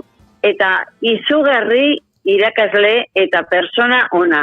Eta ez hori bakarrik, ikastola jarri nuenean, sekulako laguntza izan on, berarekin. Askotan juten zanean jendea, matrikulatzea eskola nazionaletan, nire aukera ere ematen zien, pentsazatu, ez? Ematen zuen garaiatako maestro nazional guztiak, eta gehienetan askotan hori gertatzen zen, kanpotik etorritako jendea zala. Beira, hau, esaten dizuet, izugarria. Eta lehenengo Xabiertxo, eta zinuen lehenengo Xabiertxo, berak saldu zidan. Pentsazatu. Baina ez da... Emakume horren inguruan ez da gola. Ez dugula aurkitzen. Ez dago ezer. Ez ezer arkitu. Ni bakarrik, bai, Jesusa Agirre Bengoa. Emakume zoragarria. Pasaian oso ezaguna. Ez nik uste dut hor, konpondu behar dugula hori. Nik konpondu nahian, esan dut, behintzat, lehenengoa bere izena. Hemen sortu dezakegu, bere Wikipediako horria, Kontxitaren informazioarekin, sortu dezakegu gu, Wikipedian, Euskal Wikipedian, Jesusa Agirre Bengoa, eta hor jarriko dugu, Kontxintaren informazioa, ez dago interneten. Bai, nire informazioa, eta gero pasaitik informazio handia sortu daiteke. Jende asko ibili izan berarekin gero lanean ere. Eta oindi bizi diren personak dira. Ni baino zartzegoak izango dira, baina oso persona ondo daudenak. Eta nik uste dut egoki izango litzatekela honen jarraipen txiki bate izatea. Bueno, Jesus Agirre Bengoataz. Jesus Agirre Bengoataz. Agirre Bengoa. Jesusa Agirre Bengoa. Bai, denborarekin hartu behar du erotu gabe, baina Kontxita, guk lagunduko dizugu behar baduzu, zestakit Kontxita Wikipedia publikatzeko laguntza handiri behar duen, baina bestela, Goiurita biok lagunduko dizugu, eta Jesus Agirre Bengoaren Wikipedia hori osatu behar du. Bueno, oso ondo. Baina ez da emakume bakarra, ez da? Gehiago dauzkagu. Bueno, asko dauzket, Beste bat. Beste emakume bat, oso ezaguna, eta pentsatzen nun ezaguna niretzako, baina pentsatzen nun ez zula multipedian eta etxer izango, baina Wikipedian. Baina, bai, badago argazkiakin, ere amakin dago argazki batzutan, eta bueno, denetatik dago, eta ondo esplikatzen du. Eta hau izan zen, Fabiana Zudaire. Eta bere aita oso famatua zen, Idiazabalen, Jose Galo Zudaire, eta horiek musikalari ikaragarriak izan ziren. Bai aita, eta baita alaba ere. Eta aita Jose Galo, badauke kale bat, Idiazabalen, eta horrein eskatu dute Fabianari ere, Fabiana Zudaire, bere alabari ere, beste kale bat egitea, edo jartzea, bere izenean. Eta honi, hau oso musika zale ikaragarriak ziren, eta ematen zuten klasea, bai pianokoa, bai organoa, baita biolina, eta batez ere berari, eta txistuare jotzen omen zekien. Berari gehien gustatzen zitzaiona biolina jotzea zan. Eta bere aita izendatu zuten herriko sekretarioa, eta orduan, ezin zan iritsi gauza guztietara, eta orduan pianoko klaseak utzi zituen. Jende asko zeuken, nire Zabalen jende askok ikasi zuen musika familia honekin.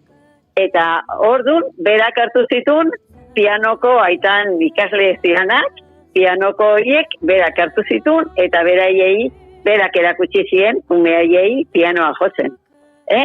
Eta oso persona, gaina xumea, lasaia, atsegina, zoragarria. Baina, bueno, nire sorpresan zako, Wikipedian dago, eta gainea gauza asko jartzen ditu berari buruz. Gehi argazki asko, eta batean, nire amarekin ateratzen da. Beraz, oso pozik. Bueno, beste bat. Felisa Martín Bravo, hori gerbara ezaguna izango zaizue, ez? Hau? Nei, izenetan orain artekoetan ezagunena, akaso bai? Espainia mailan lehenengo meteorologoa. Espainian, horixe. Eta gainera fizikan lehenengo doktoretza egin zuna. 1926 urtean egin zuen hori. Doktoretza, pensazazu ze momentua aukeratu zuen gajoak, ez da? Baina politena, groseokoa zela, grosen jaioa, Donostin, eta aita maixua, nomezun, Valladolidekoa, eta segurazko, plaza, biteriko eskoletan, edo izango zuen, Androsen bizitzeko, segurazko, baino nama Donostiarratzan, eta gainera Aldezarrekoa. Eta gero, lehenengo emakumea ere, Servizio Meteorologiko Nazionalen sartu zan. Pentsatzen zute, eta gero, gerra pasatu ondoren, Igeldoko meteorologoa zentroko zuzendaria izan zen. Eta gero, bere zentro hori, meteorologiko Igeldoko zentro meteorologikoa oso garrantzitsua izan da urte askotan. Ez egon inguruan besterik.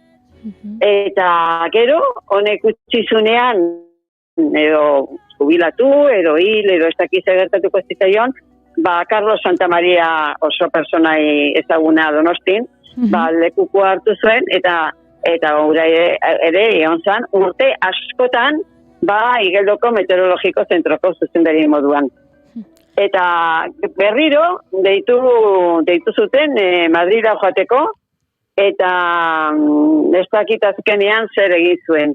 Madrida hori Felisa Martín Bravori, naiz eta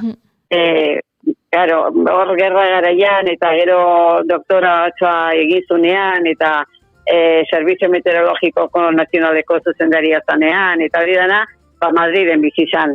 Baina gero, bera etorri zon Donostira berriro, zon dizuen bezala, eta gero Madrida juteko deitu zioten. Orduan, esan edotzen, Ez, eta egon zan, Estatu Batutan eta Inglaterran Cambridgeen ikasten isa izpien inguruan ikerketak egiten. 1900 da... Ikerketak egiten, bai, izugarria, bai.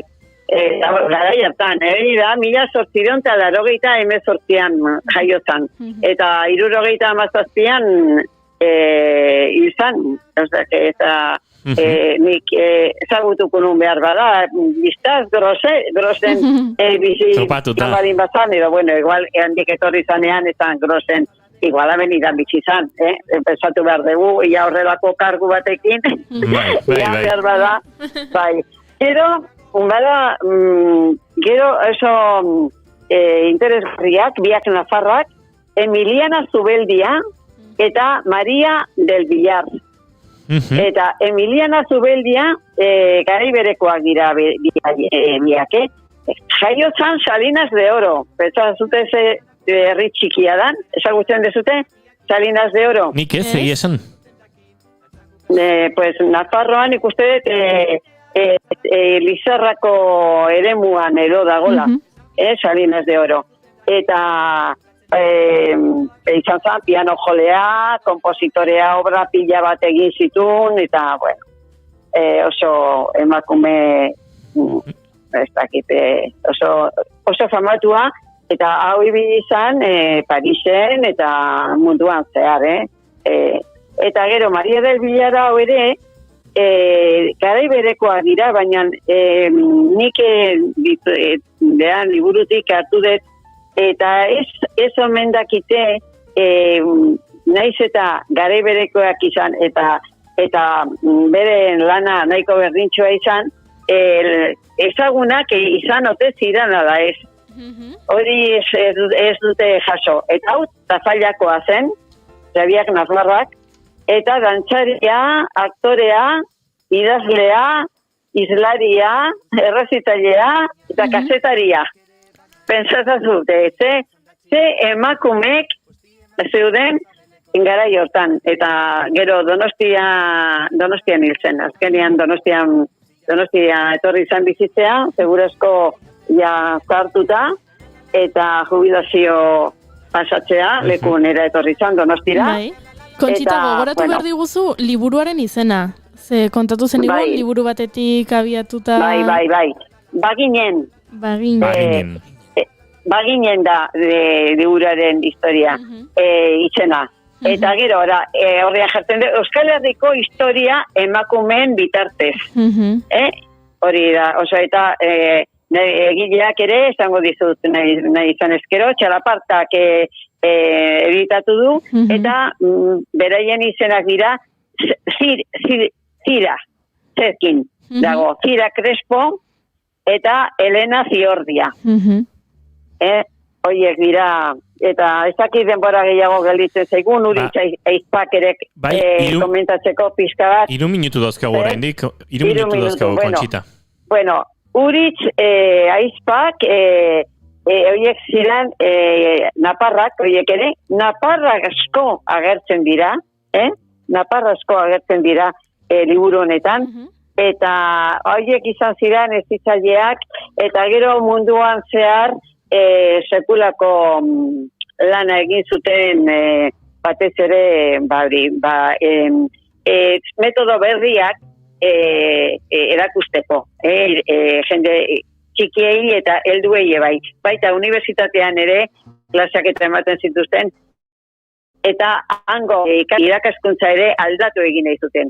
Eta gero, ez dakit irakaskuntza euskeraz ez, baino doai izateko, eta ez dakit zenbat gauza egin zituzten, eta gero Katalunian ibili ziren batez ere, hauek Katalunian egin zuten lan gehiena.